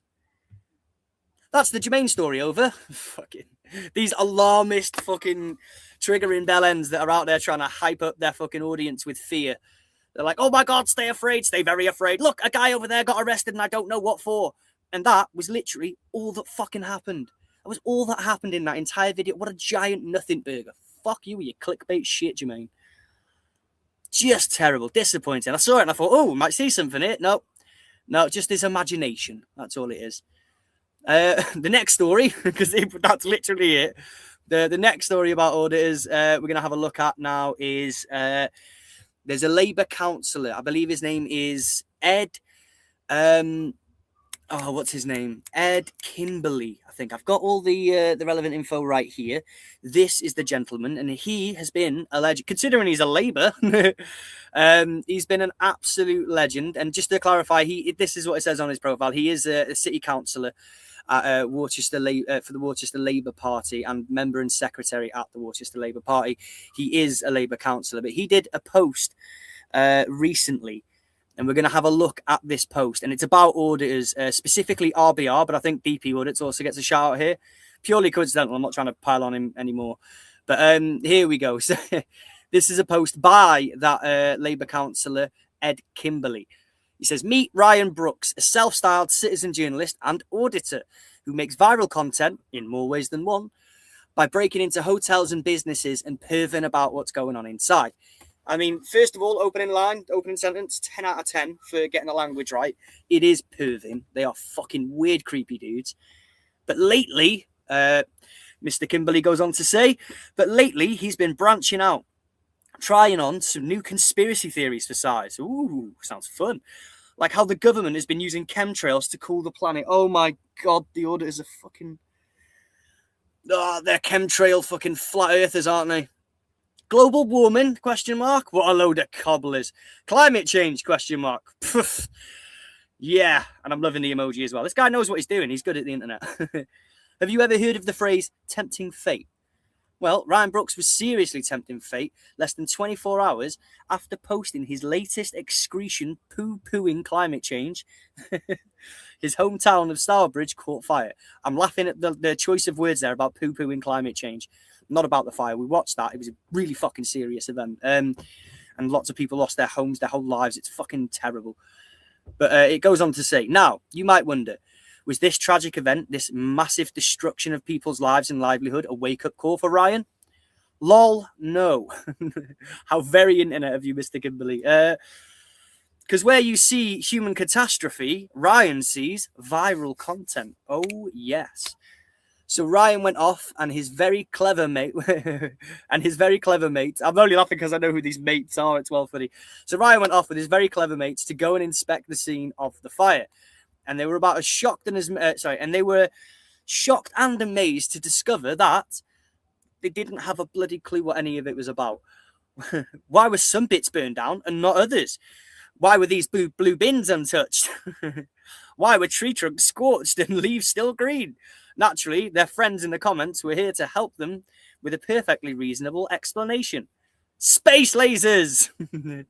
I wish I was making this up, says Labour councillor Ed Kimberley. But he goes on to say, I am not. Because this is what happens when content creators who don't know the first thing about what they're recording, combined with an audience that's hungry for rage bait, combined again with a platform that will never remove such disinformation from their space as long as it keeps getting clicks. Folks, if you want to know how wildfires work, don't go down the rabbit hole of conspiracy theory claptrap. Listen to firefighters, listen to climate scientists, listen to teachers and educators. Don't listen to flag-waving grift merchants like Ryan, who make their money by lying to you on TikTok.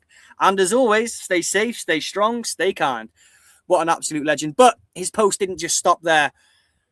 He gave us a little slideshow. This is all from his Facebook page. I thoroughly recommend that you go and, if you're into this sort of content, go and have a look at it. But it starts with, meet Ryan Brooks, seen here auditioning to be the next Judge Dredd. What a proper hard lad.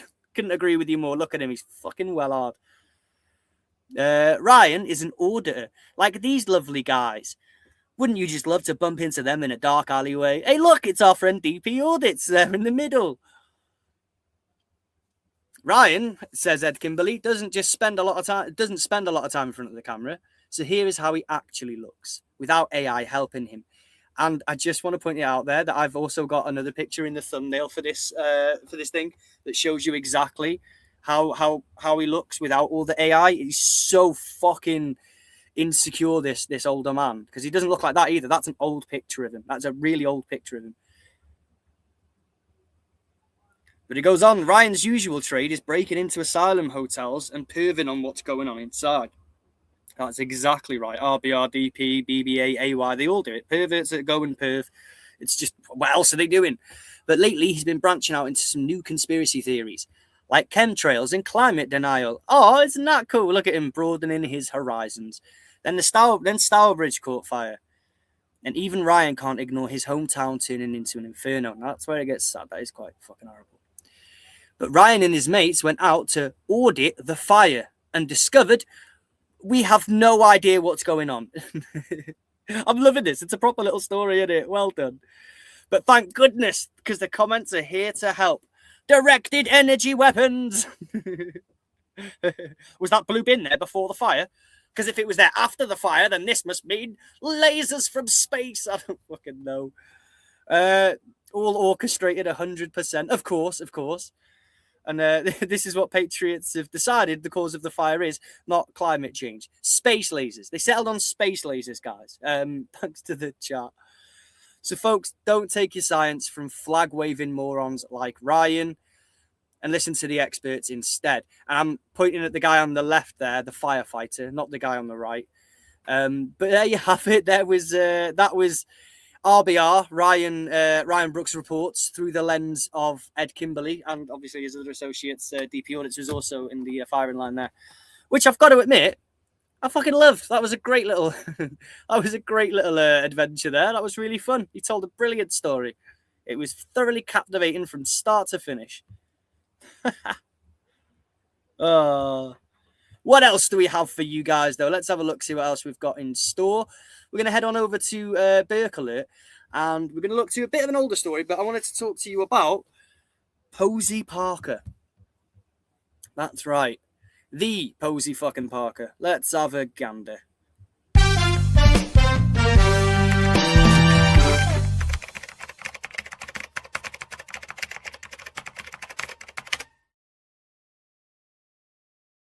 Yo, welcome to Burke Alert Far-Right Files. We are having a little look at Posey Parker. So this video is titled Name the British Values, and it comes from Smile to Jana.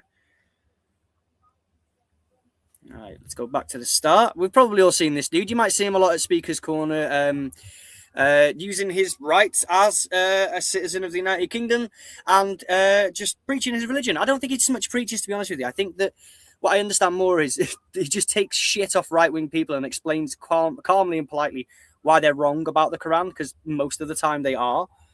Yo, what's happening, Shines? How you doing? I haven't seen you for a minute. Hope you're well.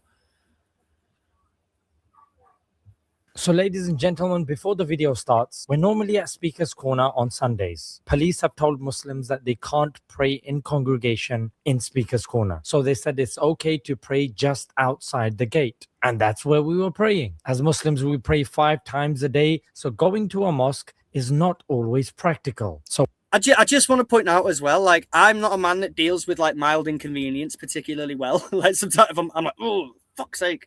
What do you mean I can't do something here that I could do yesterday or whatever?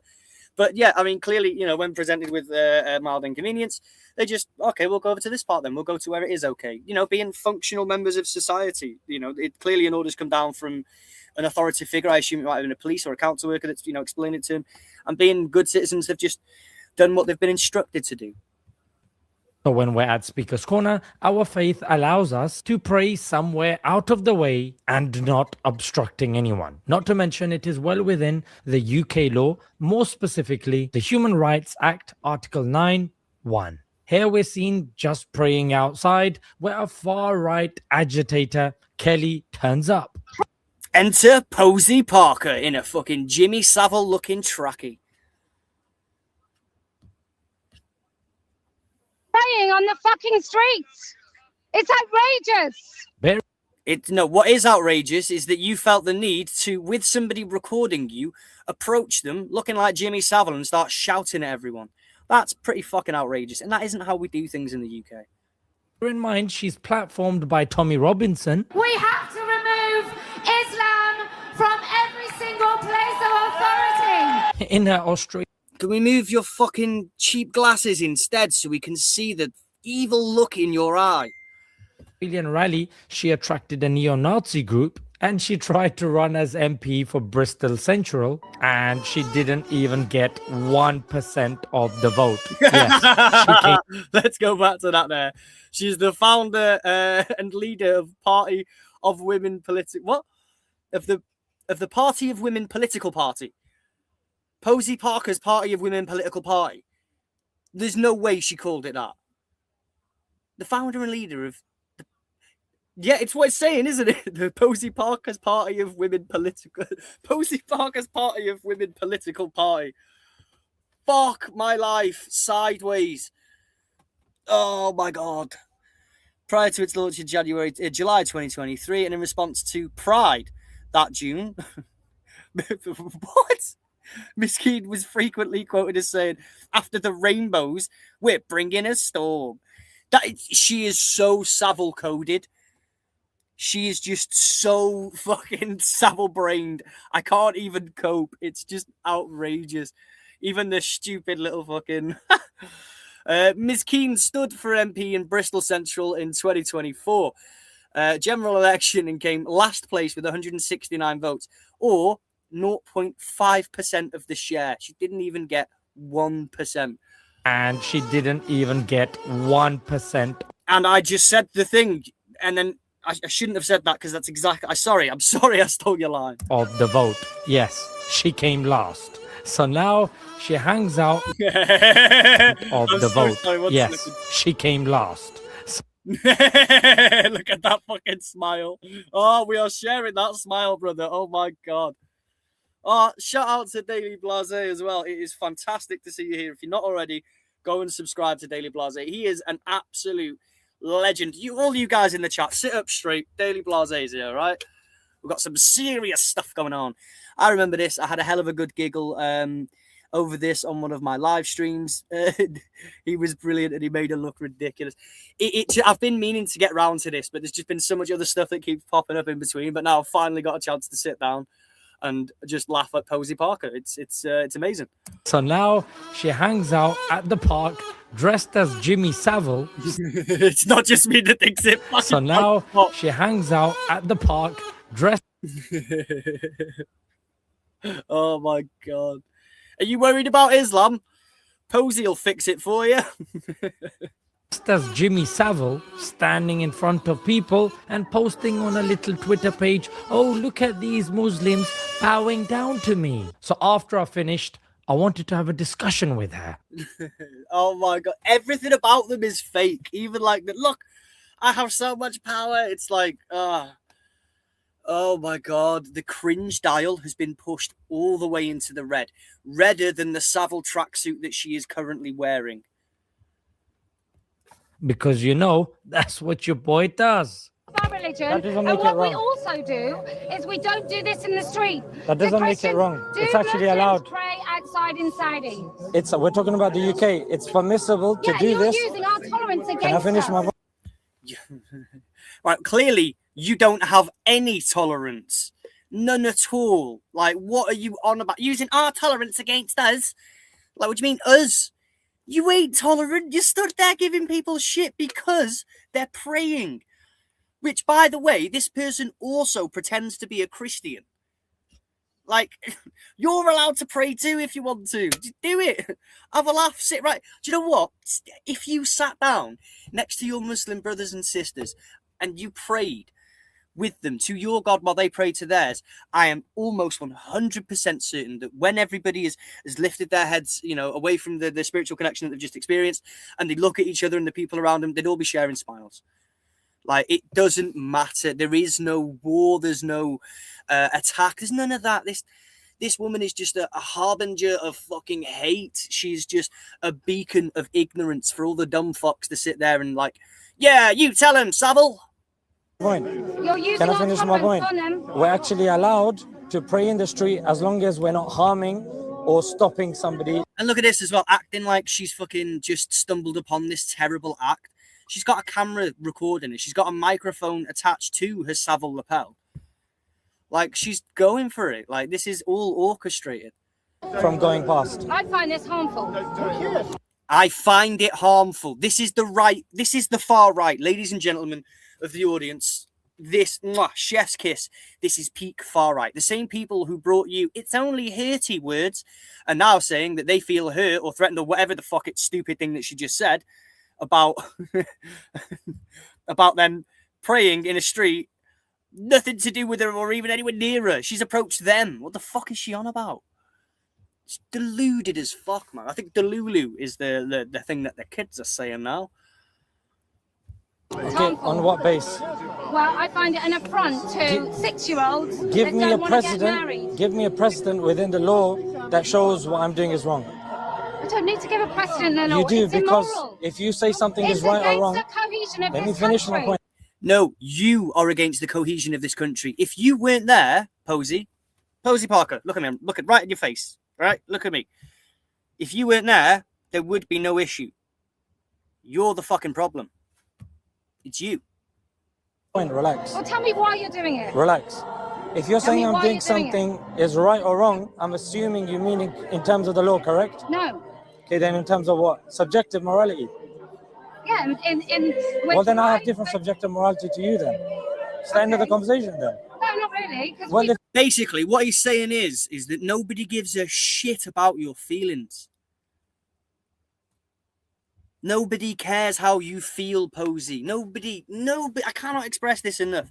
Your feelings don't matter. They just don't. You as an individual, if you don't like the fact that people are praying, who the fuck cares? Nobody does. Nobody cares. Oh shit, you do have a Patreon, don't you? Hey, drop a link in there, Andy. Do it, I dare you. I think Michael might even have a list of links and things that he can drop for you. If it's subjective morality. No, why is your morality more important than mine? If I say this is immoral... It's no, okay, he's not pitting his morality against your morality. What he's doing is he's saying that I have the legal and like the lawful right under British law to be able to do exactly what I'm doing, which is a harmless, benign act that is only serving to enlighten this person spiritually. All right, so I mean, sure, I'm not religious personally, but there is a huge benefit to people giving themselves over to something higher than themselves, which is what the majority of religious people do. I'm all for religious people. I think that, you know, like I'm not, like, again, myself, I'm not religious. I'm not, and it isn't for me, not through lack of trying or wanting or anything like that. You know, I've looked seriously at religions and thought maybe these guys have the answers, you know, and it just isn't my answer, and that's fine. But it is an answer for a lot of people, and it should be respected, especially when it's something as benign and as benevolent as just praying. Yo, what's happening, everyone's favourite Reverend? How are you doing, Violet? Shemai, Sitoi T. I hope you're good, Cariad. So it's what we're looking at the moment is Posey Parker telling a group of Muslim men that just praying is causing her some sort of alarm, distress, or feeling harassed or something. I don't know. Basically, I'll reduce it even further. angry Jimmy Savile looking person here, racist and Islamophobic towards gentle, kind people not doing anything wrong. You pretty much caught up. And it shouldn't be going on in the street. Why is it that your idea of doing this ridiculous ritual in the street, why is that more important than my right to say I don't want to see it? Because you don't have the lawful right at all to say I don't want to see that. You are a grown-ass person. You are going to see things that you don't like. We can all point to the fact that you don't like it is a sign of your deep undercurrent of racism that just bubbles over the surface, and Islamophobia and all that stuff. We could talk about that, but just move that to one side. We don't even care about that. You don't have the lawful right to just have people's their lawful rights removed because you're white and they're not. It doesn't work like that, Posey. What I'm saying is in line with the law. What you're saying is not in line with the law. Well, we'll change the law, and then okay, then maybe when you change the law. Okay, we'll change the law, Posey says, with zero fucking power. She might as well have said, we're going to invade the moon. Because for all, you know what I mean? You're not going to do anything about it. Look at you with your hand on your hip looking like someone's disappointed fucking nan. Like, just chill out, Posey. You're at a 10 and society needs you at like a 2. Then you come back to me then. Until then, I can do it.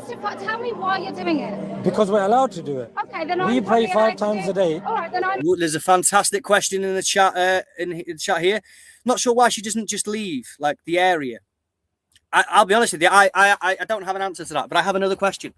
Why the fuck did she approach them with a microphone already attached, switched on, linked up to the camera that's recording them? It's not so much why doesn't she leave the area, it's why the fuck did she bother harassing and haranguing these people in the first place? I'm allowed to step on this, right? We pray 5 times a day. Step on this? I'm answering a question. You asked me a question, right? You said, why am I doing this? Why do you need to pray 5 times a day? Do you forget the first time? See, and now what she's doing is she's trying to undermine the core tenets of Islam. Not for any reason. She's not making any points here. She's just expressing the fact that she's Islamophobic. We get it, Posey. We get it. You're a fucking bigot. We understand it. So you're saying if we pray multiple times, that means we've forgotten? No, I'm saying that if you pray multiple times, it probably means you're in a bit of a death cult. Then Christians that pray multiple times a day, they're in a death cult as well. They don't come and do it on the street, do they? You're changing the goalpost. If somebody does something multiple times a day, are they in a death cult? I think Muslims are in a death cult. You're not answering my question. No, I think Muslims are in a death cult. You're using selective outrage here. If somebody does something multiple times a day, does that imply they're in the death cult? So just it's done that because whenever I go to click between tabs and try and pause things and read the chat at the same time, sometimes I just grab the tab and make it its own window.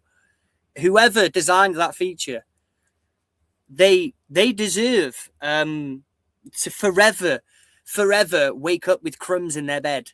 All right, no matter how much they hoover, move everything out, just as soon as they go to bed, crumbs everywhere. Muslims, just Muslims. Well, that's selective outrage then. You're just talking. And then she's, yes, I am. It is selective outrage. She just nodded her head. Collectively outraged by an entire religion that bases its kind of who is a perfect man on a penis. And of course, they're a monolith. The entire religion, it's all of them. It's all of them. Alarmist. So then there's the prophet, the consent and puberty. We'll skip right over that freaky shit. What is she like? This whole section here is called consent and puberty, which assumably means that she engaged in a conversation about consent and puberty whilst being a doppelganger for Jimmy Savile. I'm just not interested. Let's have a look at the most viewed bit here. Let's have a gander. We'll start it from here. Reports. So this is now, they've got into grooming gangs. Remember, this started because somebody was praying. Now you give me one report. Give me one report where we do it disproportionately.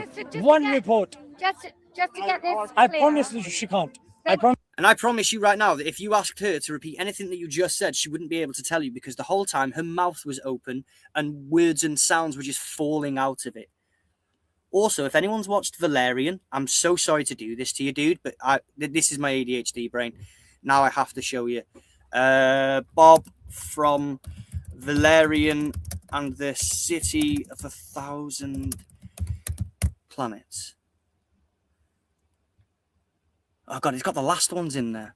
It's got Beastie Boys. No, Bob. It's got my last search thing in there. But, let me show you. I'm really sorry, bro. I don't mean it. It's just... Let me zoom in. He's giving me strong Bob vibes. All right, is anybody else getting Bob vibes? I'm being really mean, and I don't mean to be. It's just because we can see the one eye. Like,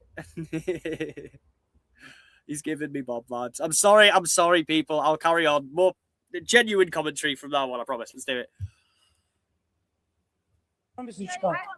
It's just hard to be serious when this person's literally dressed like Jimmy Savile, being racist as fuck, talking about grooming gangs and shit now. I'm glad it's I not said just me that you see the NPCC and the CSA 2022 to 2023 have said, the reports have said, and you can check this out, that the Pakistanis do not disproportionately groom girls. Do not say it again for the people in the back. But first, though, 5 gifted members. That's 15 that you've given over today. We've had an extra 15 members join the Smelly Lefty group. Thank you for your generosity, Crow. It knows no bounds, and my appreciation is limitless. Thank you so much, guys. You're keeping the whole thing going. Mega fucking generosity. I really appreciate it. Thank you, all of you. And welcome to the 15 extra Smelly Lefties that we've had that's come courtesy of Crow Crag. Thank you. Welcome. Now I'm asking her to give me a report, a study, whatever she wants. What is it about white girls that makes Pakistani? I've had to do this a lot. Like, I've chatted to these people, and I really have had to do this like so many times, where you have to stop talking to them because they won't listen anymore. And then, it's not a conversation, it's not a debate, it's not anything anymore. Then you just have to look at the camera and be like, right, to the people that they're trying to communicate to, I want to let you know then that this is, that she's unable to provide you any sort of data, any sort of sources, nothing's evidence, none of it's credible, it's all lies. But obviously, standing right there, she'll just look like Jimmy Savile and fucking bitch and moan. I have to understand, I have to say, I understand the words she's saying, but they seem to all be in the wrong order. That is exactly accurate. What's wrong with this white girl? Just got here. Mate, white girls be wilding out today, Jim. Wilding out. Jimmy Savile's fucking sister over here, Mrs. Savile, is rocking her favourite fucking Posey Parker'll fix it tracksuit. And she's just abusing people, essentially, because they're praying. She approached them while they were praying, abused them because they're, Muslim, essentially. And that's it. That's all there is. You've been officially caught up. They're now talking about grooming gangs for some fucking reason. And Pakistanis do it disproportionately. One. The crime statistics. Radio silence. The crime statistics. I'm fucking what talking. Crime You statistics? just don't understand it because I'm a woman. What crime statistics? Oh, now it's because... No, it's not because you're a woman. It's because you're a dickhead. Like, it's got nothing to do with your gender and everything to do with you and your monstrous personality. Like, it's... She's this close to saying, is it because I'm white? Like, she's this close. Oh. No, she doesn't say that. Yes, she doesn't say that. Yes, she does. No, she doesn't Yes, say she does. Pakistanis do it I can't understand you because you've got that wanker flag. Relax, don't get triggered, yeah? And don't bring in, and don't need to bring in the gender. You don't have to bring in the gender wars just because you can't give me one study. Just one. Lady, just one. Why do Pakistani... Foreshadowing, she won't provide any study. She doesn't know what she's talking about. She is a liar. This is Posey Parker. This is what she does. It's just fucking wild, man. We're going to skip over to this bit here now just to understand how little about her own people that Posey claims that she's defending here. But, yeah.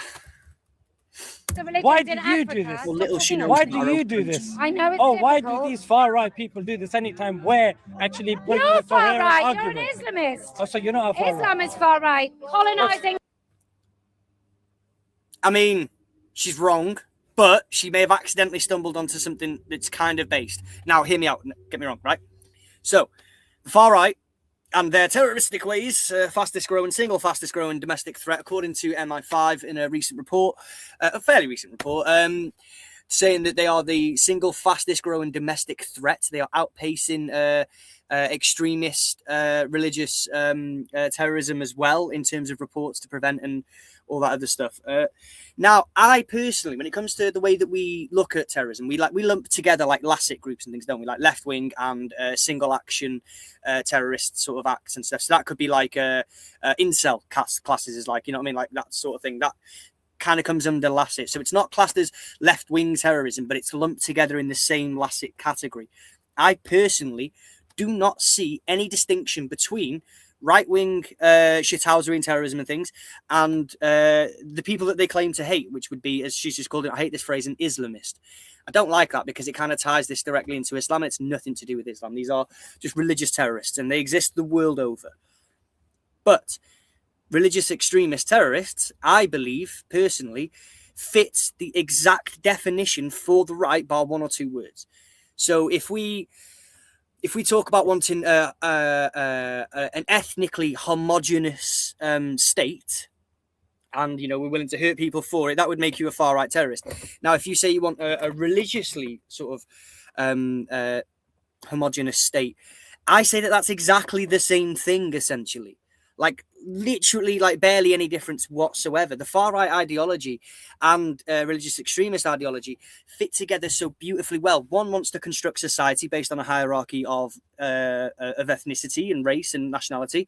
The other wants to do exactly the same thing, but based on religion. It's the same shit. It's the left and right hand. They may seem opposite, but they're exactly the same when you pair them together. What's the definition of Islamist? Islamist, you're... You, because you are from Islam. You're from Islam, and so you're Islamist. It's not how it works. Islamist is a term that covers extremism, and even itself, Islamism as itself as a term is widely disputed. Like, it's just religious extremism. We don't need to tie it into the, you know, to the religion of peace that Islam is, overwhelmingly so, just like Christianity, Hinduism. These are all religions that are overwhelmingly peaceful. What's the definition of Islamist? A Muslim. Let's try again. So just a Muslim, just any Muslim. Now it's starting to get racist, because Muslim are the people, right? That's the people of the religion, not just the religion itself. She is a bigoted fuck, man. Again. Let's try again. What's the definition of Someone Islamist? who's authoritarian, wants a single religion, someone who would want a caliphate would be far right. No, that's actually not the definition of Islamism. Let me actually ask you a very simple question. Well, it kind of is. It kind of is. It obviously refers to very specific. But this is the thing. This is why I hate the term Islamist so much, or Islamism and things like that. It's a ridiculous, nonsensical dog whistle, frankly, to tie religious extremists to people of religion that are completely peaceful, which is the overwhelming majority. It's pejorative. It's weird, and it's a broad brush that strokes so many different people. And I think that when it comes to that, I think that she knows exactly what she's doing. They do it on purpose. They use it so that they can try and paint them all as the same, right? But when you speak to any Muslim, if you ask them, is ISIS, for example, you know, they've got the word caliphate was mentioned and stuff. Let's talk about ISIS, right? Like, if you say to any Muslim, do they represent you? Do they represent Islam? Is this what Islam teaches? They will all tell you overwhelmingly, without skipping a beat, unanimously, no, they do not. One is nothing to do with the other. Question. And let's see if you can do this without any help. Yeah, you. And no, see if you can. No, she can't. But yeah, they're no more. Like, Christianity is not represented by the Westboro Baptist Church. It's not represented by any of the cults that we've mentioned previously on stream, because we looked at a bunch of these different quote unquote Christian cults. That when they do all that, you know, like Heaven's Gate and all that sort of shit, when they do things in the name of, like, you know, in an augmented, twisted, warped version of Christianity, you know, we don't blame Christianity for it. So why do we do it with this? Oh, you need your head checking. You must not have known who Posey Parker was. I liked Posey before all this stupid Islamist stuff. She was a proper fucking TERF. Oh, God, she's always been a TERF. She's always been a fucking radical, exclusionary fucking knobhead. You talk about British values. Yeah. What are the British values? Tolerance, compromise, civility. I'd say fairness. Sorry, that sounded really mean. But other than that, hi, and welcome to the chat. Anyone that's just joined now, if you don't mind, please hit the like button. It helps out more than you know. Hit the share button if you can. And if you're looking for other ways to support, you can become a member for just 99 pence-a-roonies. above all. That's not in that's not in the list. Sorry, you're telling me what a British value is? Yes, because it's actually outlined by the government.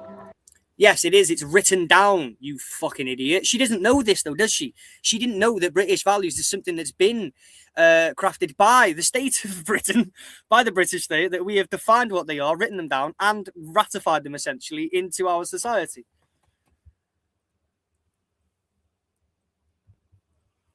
Instead of I laughing... don't give a shit what the government says. Okay, so you just make it up as you go along. No, I'm telling you, as a 52-year-old British woman. Well, you're very old. With British parents. Oh no, I'm old. Oh no, I'm old. Don't I've get lived to triggered. 52. You have to be passive aggressive. Oh, you Just look answer the question. 65. Oh, very original. But she's stumbling. She can't answer the question. She doesn't know what British values are, and now her little tiny brain is going 10 to the dozen. Back to the point. Why would you use age British as an values insult? and not the ones that No, you're just I'm not a making up on the 9-year-old. spot. I'll admit I'm not 9. There you go. Now, when we ask them what British values are, I think it's fairness. I think it's fairness. There's no way. I don't think it's fairness. It is fairness. So you think it's fairness or you don't think it's fairness? No, I think it's fairness. Okay, what are the British values? I think that's pretty much it. That's it, just fairness. Yeah, Fairness, ladies and gentlemen. Apparently, that's British values. And now, like a child, because his attention's been directed to the camera that she brought over her shoulder, and he's like, look, I'm going to have to direct this to the audience because you're not even listening. She's literally like waving in front of his face to try and get his attention. No, look at me. I'm here. I might not have anything to say or understand what it is that you're saying, but I'm here and I'm angry and I look like Jimmy Savile. That's what I'm dealing with. She didn't give me one evidence why Pakistanis are disproportionately grooming how people. Islam fits with Number British two, values. when I was asking her for Islam evidence fit with from the British Islamic values? scriptures, she couldn't How give does one. Islam- Then I asked her. She's just getting triggered now, isn't it? It's too much for you, isn't it? It's just too much for you, isn't it? Then I asked her. It is too much for you. Do you know what? He's absolutely... British values actually are. The only thing that she could say was fairness. Yeah. Look at me. Don't listen to him. Look at me. Look at me. She's a fucking child. And that's all. They're literally just the pick-me's. They just pick me, look at me, look at me. She's actively in front of her own camera trying to get all of the source of the attention, not that she wasn't in the first place. Does she think she's Andy Kaufman? She sounds like a braying donkey without the charm. Absolutely, she does. So let's just have a look, right? What are the British values? Because she's not going to tell you. And I'll save us having to watch all this content. You can go and watch this content properly. But we're going to take you over now to... In fact, actually, do you know what? I'll screenshot that and then I'll share it with you. I'll upload it to my media assets now. So bear with me and I shall be right with you.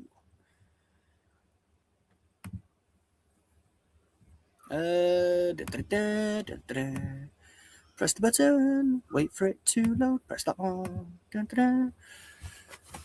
And then we found them, the values of Britain, they're all right here. There's so few you can count them on one hand. Democracy, tolerance, respect, liberty, and rule of law. These are our British values. So the democracy side is that the people have the right to vote, to choose their government using a fair system. That is a British value that we have. Another one, the rule of law, as it says there on the thumb, which, by the way, is the best place to put the law. Because, thumbs. But that's about the law applying to everybody equally and that nobody is above the law. Then you've got liberty, and this refers to individual liberty, that we have as British people, it's a beautiful thing.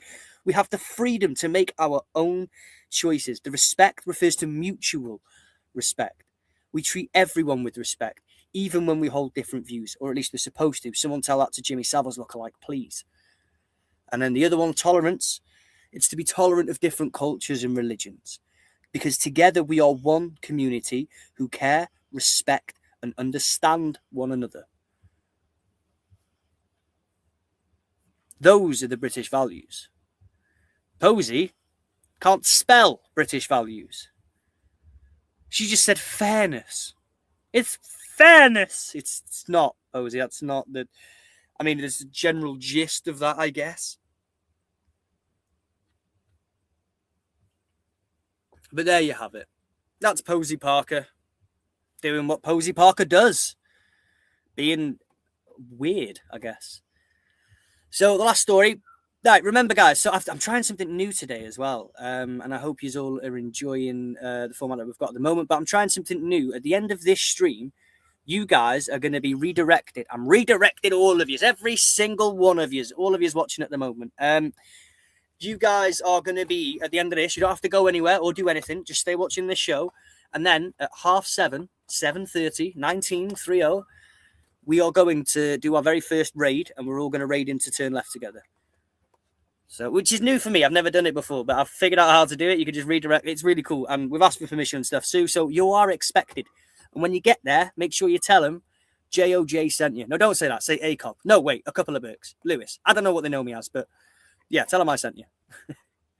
We've got one more story to finish up on. We're going to spend the last 25 minutes on this. A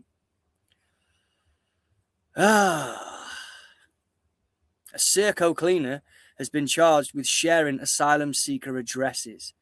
This is James Jobson, and he wept in the dock at the Ipswich Magistrates Court. A cleaner at a company that provides accommodation for asylum seekers has been charged with misconduct in a public office over sharing the property's addresses. Houses in St John's Way, Bracken Road, Clover Way, Elm Road and Chester Way in Thetford, Norfolk were targeted by crowds over 3 nights earlier this month. Now, I've recently dropped a short. You guys should go check it out. An extract from when I was lucky enough to be sharing a panel with the incredible Katie Marshall, the Scottish Marxist, aka Numpty Woman. That's her online name. I promise I'm not just calling her a Numpty. That would be mean and awful. She's lovely. But we talked about this event in Thetford and how families were targeted and police had to, guide families out of their homes and things. Well, it turns out this dude here was leaking the addresses for those rioters to go and chase those families away for the act of being brown, I guess, is how you describe that. It was a mini pogrom. So James Jobson, 62, from High-Low Road. Fucking English place names. It's not the time to do this, I can't help it, but High-Low Road. You might as well have called it Big Small Street. What the fuck are you doing? Oh, Left Right Avenue. Fucking English place names. Jesus fucking Christ. High-Low Road. Anyway, Jason Jobson, 62, of High-Low Road, Cottersea, near Norwich, works at Serco and applied at fuck's sake. He works at Serco and he appeared at an Ipswich Magistrates Court on Monday. There we go. I got it out. It was this. High-Low Road was really throwing me off. English place names. Get your up, down, close. Literally, right? Do you know what I mean? Like, God, everyone moans about Welsh place names. High-Low Road. What the fuck is that? So the charge stated that between 3rd and 14th of August, while acting as a public officer employed by Serco, Jobson willingly and without reasonable excuse or justification committed misconduct in a way that amounted to an abuse of the public's trust in the office. That's the generous way of putting it. I'd say he was trying to have people murdered and he's a piece of shit who should be in jail. That's what I'd say, right? Hopefully that's how it goes because he is being charged. Norfolk police said that the charge was in connection with the release of information relating to a number of addresses in Thetford, which were later targeted during several nights of violent disorder in the town. Fucking Serco, man. They are just the worst. They are absolutely terrible. A spokesperson for Serco said, "We don't give a fuck." No, they said this matter is currently being handled by the police and we are cooperating fully. Yeah, I believe that. Sure. As this relates to an ongoing legal process, it would be inappropriate to comment any further. I mean, I guess they're right, but oh my God, it's just so bad, isn't it? So here he is anyways. That's James Jobson, who was weeping in the dock at the Ipswich Magistrates Court. And I'll be totally honest with you, not a single flicker of sympathy is available right now, considering what we saw. Should we have a look at what his actions did? Let's go over to YouTube now.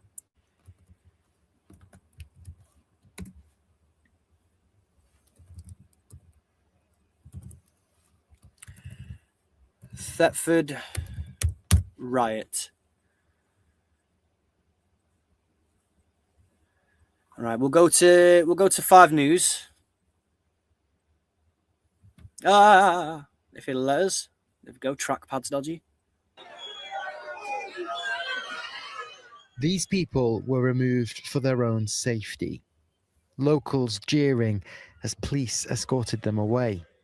For the past few nights here in Thetford, disorder linked to anti-immigration protests have escalated. Homes where asylum seekers live were targeted and doors smashed in. The spark appears to be growing anger at government proposals to turn this nearby RAF base into a site to accommodate nearly 4,000 asylum seekers, which has cross-party opposition from local officials. Not to be confused with the one that Edwina Curry said that we needed to have, a brothel installed in the town to help with asylum seekers and their urges, or whatever it fucking was she said. I don't speak Tory. I don't get it. People are very frustrated and fed up with a Labour government which is trying to make this town a dumping ground for illegal immigrants. While the protests in Thetford are small in comparison to these scenes last summer outside hotels across the country, the reason appears to be the same: where asylum seekers are housed. According to the Migration Observatory, which is an independent group that number crunches Home Office data, 21% of asylum seekers are housed in hotels, but that's down from 45% in 2023. 2% are put up on contingency sites like RAF bases, but the government is hoping to grow that number. The vast majority of the rest are put up in private accommodation, like this house here. There are concerns around this town about perceptions of safety, that immigration levels are too high and not enough is being done to prevent small boat crossings. It's got fuck all to do with that. It's to do with the fact that we've got an establishment level fucking far-right group of people like Reform and Restore that are just constantly bombarding the airways, and the right-wing media establishment are running with this fucking narrative that asylum seekers are dangerous, asylum seekers are killers. I'm sorry, but as a Welsh person listening to English people moan about fucking, oh, they were over there, now they're here, we're the natives, really? This is me laughing in Welsh. Seriously, it's got nothing to do like this whole thing about, oh, let's talk about the small boat crossings. Let's talk about the fucking racism that's being allowed to proliferate through. These people just want to be able to live a life. There is a system, a process that they go through, and I think 25% of people are, turn back, and that 75% have their stuff approved. If they get to hotels and things like that, then they've already made it through quite a chunk of the process. They've just got the waiting period to go now. Like, I'm sick of how this ends up being into a conversation. Well, small boat crossings. You know why we have small boat crossings? Nigel Farage, Brexit, the loss of the Dublin Agreement, all of that stuff, are deteriorating relations with the mainland of Europe. That's what got us here. Let's not fucking mix this up. It's not like we must stop small boat crossings. I agree, because it's killing people. Do you know what we should do instead? We should have safe, legal routes to get access to this country like we used to have before fucking Boris Johnson and Nigel Farage went and double-teamed the entire nation and fucked us like a spit roast. It was fucking awful. Oh, God, it really gets my goat, this stuff. This year, there have been just over 14,400 people that have crossed the channel on a small boat. That's 43% below the same time last year, which was more than 25,000. Not if you listen to fucking these far-right auditing, like fucking snake oil salespeople that you see online. Not according to them. No, it's getting worse than ever. Be afraid. Be very afraid. After 3 nights of disorder in Thetford, the weekend brings worries. I am very concerned it could escalate. We don't know, and that's obviously a concern in itself. Last night, thankfully, was quieter than the previous 2 nights. People in Thetford that have lived here for a long while are terrified. I've had people contact me, particularly people from ethnic minority backgrounds.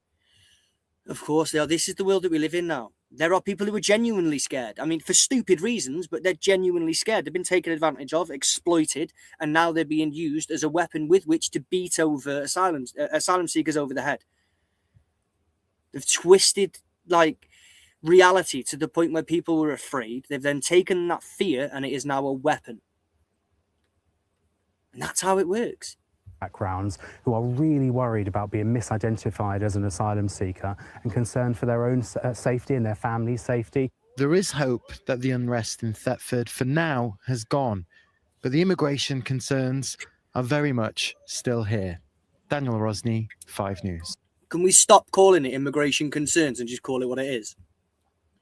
Racism. You know, if you're afraid of foreign people coming over and being near you, that's called xenophobia. That is literally what xenophobia is. Let me just double check though, because I love a good old fucking definition. Xenophobia is the intense fear or dislike or hatred of people who come from other countries, or of anything that is perceived as foreign, strange, or outside of the established in group. So the term comes from the Greek word xenos, meaning stranger or foreigner, and phobos, meaning fear or flight. And what we're describing is, this fear, this intense fear, this dislike or hatred of people from other countries. Yeah, you're talking about xenophobia.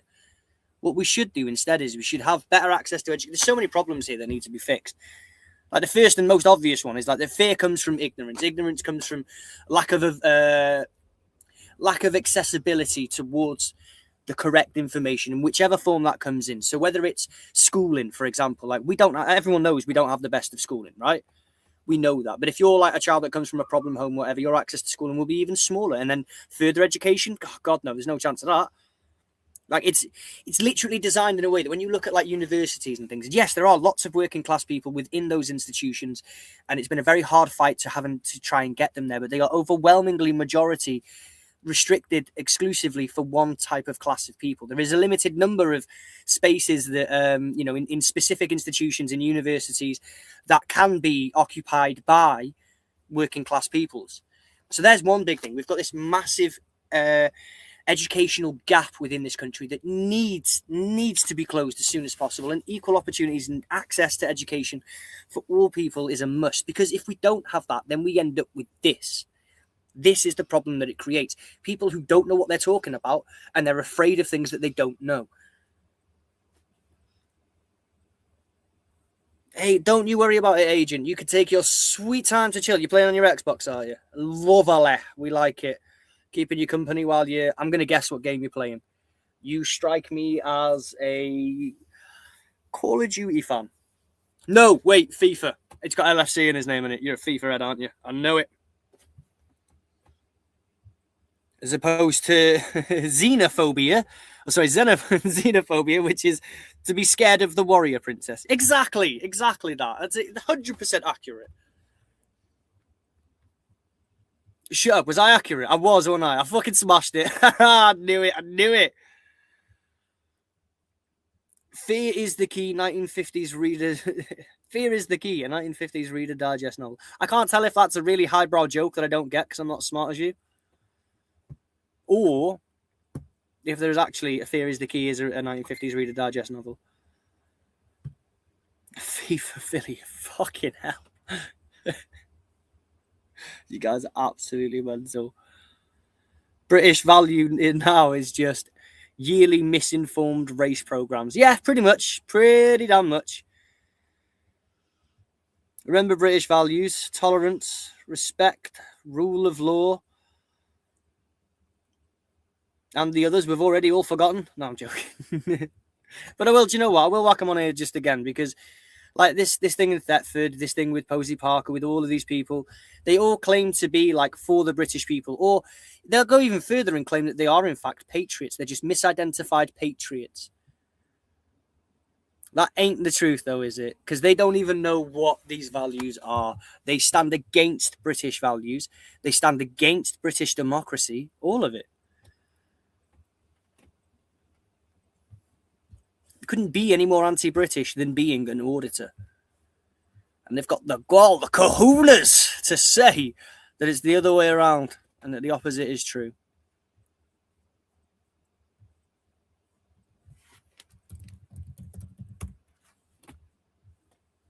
So we're down to the last 13 minutes.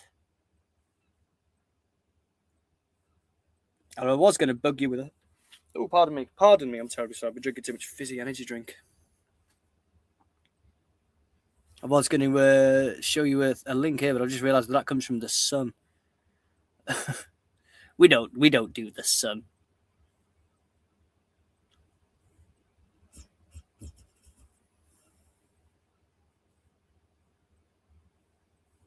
Oh God, let's have we'll have a quick little look at this. It's a bit of a heavier story. We're not going to watch the whole thing, but we're going to have a quick gander at. We'll do one more headline before I redirect you all. So remember, stay exactly where you are, and at 7:30, if everything's worked as it should, then we will be redirecting you over to the Turn Left chat. So stay exactly where you are. I want to see if this works, but we've got 12 minutes. Let's have a gander at this. Let's not have a gander at this. Let's not. We're not having a gander at that. Never mind. I fucking hate it when they do that. Like, oh, you need to... No, that is not happening. No. Right, let's have another look at another headline. That's the same headline. How did I click that again? Stop sharing. Let's go. Let's go back to the headlines. Oh, God, that was... Oh, that's terrible. Oh... that's 3 stories with 3 different headlines that's all brought me to the exact same thing, only now it's letting me play it. So here we go. Here we go. We're back at it. We're on it. We'll do the first one we said. Here we go. The 3 people who died in the sea off the coast of Sussex yesterday have been named. Hassan El Kawaz, who was 55, his partner, 37-year-old Zaina Elaine, and their 14-year-old daughter, Sarah El Kawaz, died after getting into difficulty off the coast in Shoreham. A younger 14 years old, and she had one of those, like my nieces walk around when they get like the occasional spot and stuff, like they're getting to, teenage years and things, and they walk around with that exact thing, those stars, those spot patchy things. Like, it's just such a, it's just such a young person thing to do, isn't it? Well, it is now. That's really sad. I don't know anything about this story, I'm not going to lie. So, yeah, we'll try and learn together. Died after getting into difficulty off the coast in Shoreham. A younger girl from the same family remains in a critical condition in hospital. It's believed the family entered the water from land for a swim. An investigation has found a track defect existed in the area. Oh, they entered the water for a swim. Do you know, that's something that I didn't like. It makes sense when you think about it, and you put it in the right context and stuff. But like, I didn't think that water deaths would be see such a huge spike when heat waves come. But of course, people naturally are looking for relief of the summer weather, and what better way to cool down than in a lovely British lake, river, or sea? It's a pastime of ours. But oh God, it's just so sad. There's so much sadness in the news. And this is the apparently a train. Where a train derailed in East Sussex last week. 30 people were injured too seriously when 3 carriages came off the track and slipped.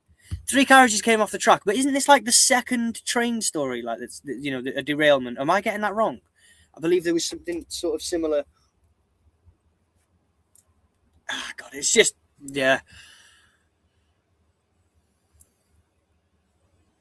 slid partway down an embankment on the 13th of August.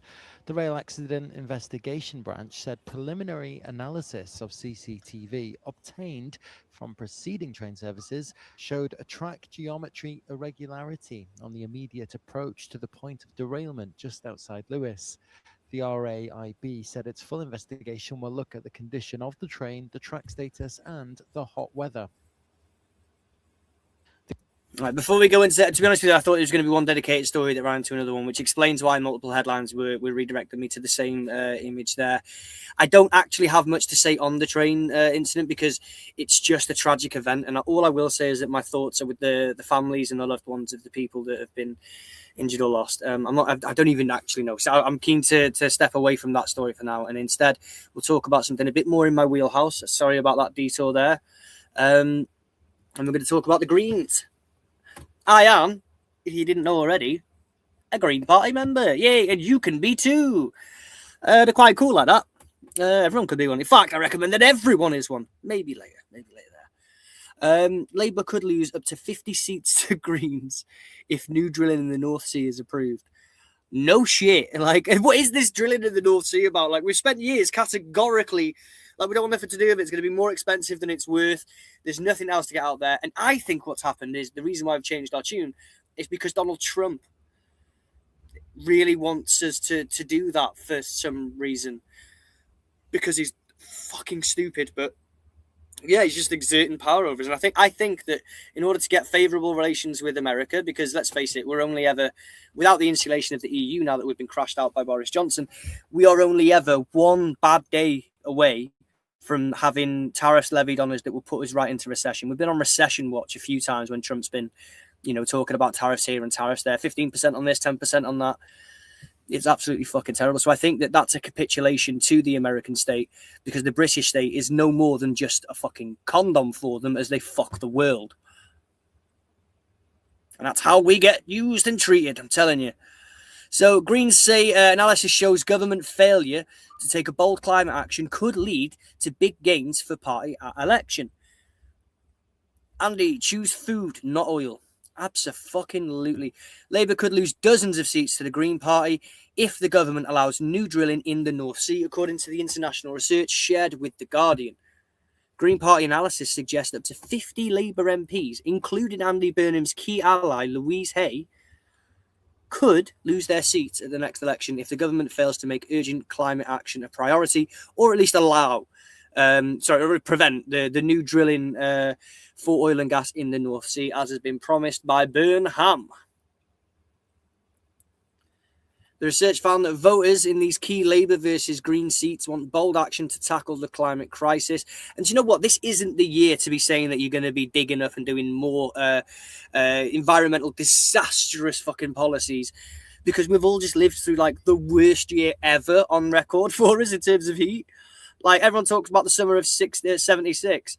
Listen, boomers, we've had like 4 or 5, maybe even 6 summer of 76s this one year.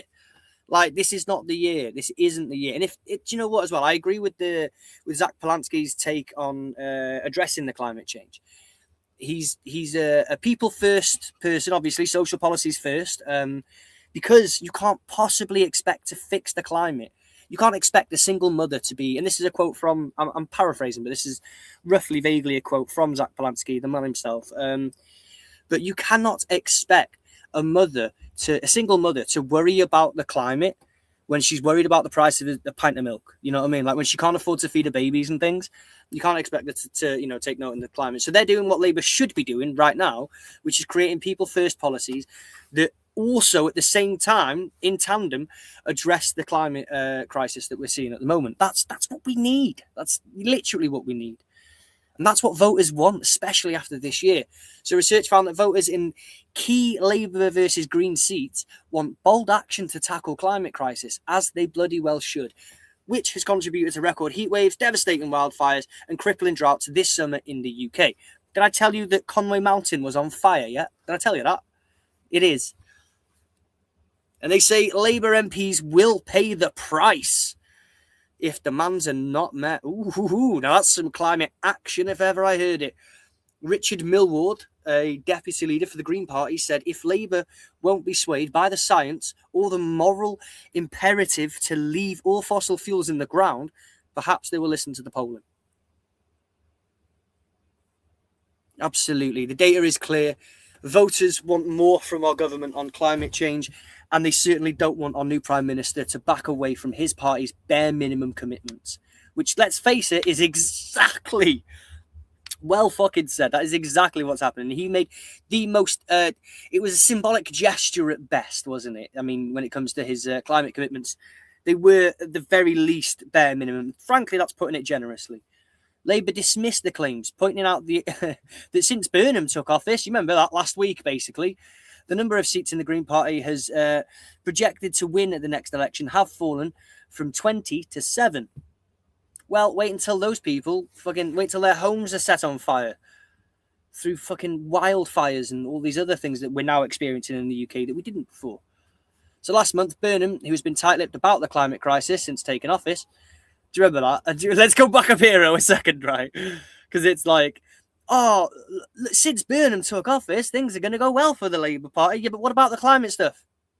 I'd say, tell them go suck a lemon. Anyone that watches, what is it, Jimmy Tightlips out of fucking The Simpsons. Tell them go suck a lemon. But they've been tight-lipped about the crisis climate since taking office. He said he would be pragmatic about oil and gas and that decisions on new drilling would be made in due course. The question isn't whether Burnham will still be using oil and gas. The question is, where does it come from, he says, which is exactly the opposite that we need to be hearing right now, because that's not reassuring anyone. That's not helping the climate. You are absolutely destroying the fucking planet. Many Labour MPs are increasingly worried about how support for expanded drilling will play in an electorate alarmed by the worst drought since 1976. Record heat waves, wildfires, and climate-related food inflation and potential supply shortages.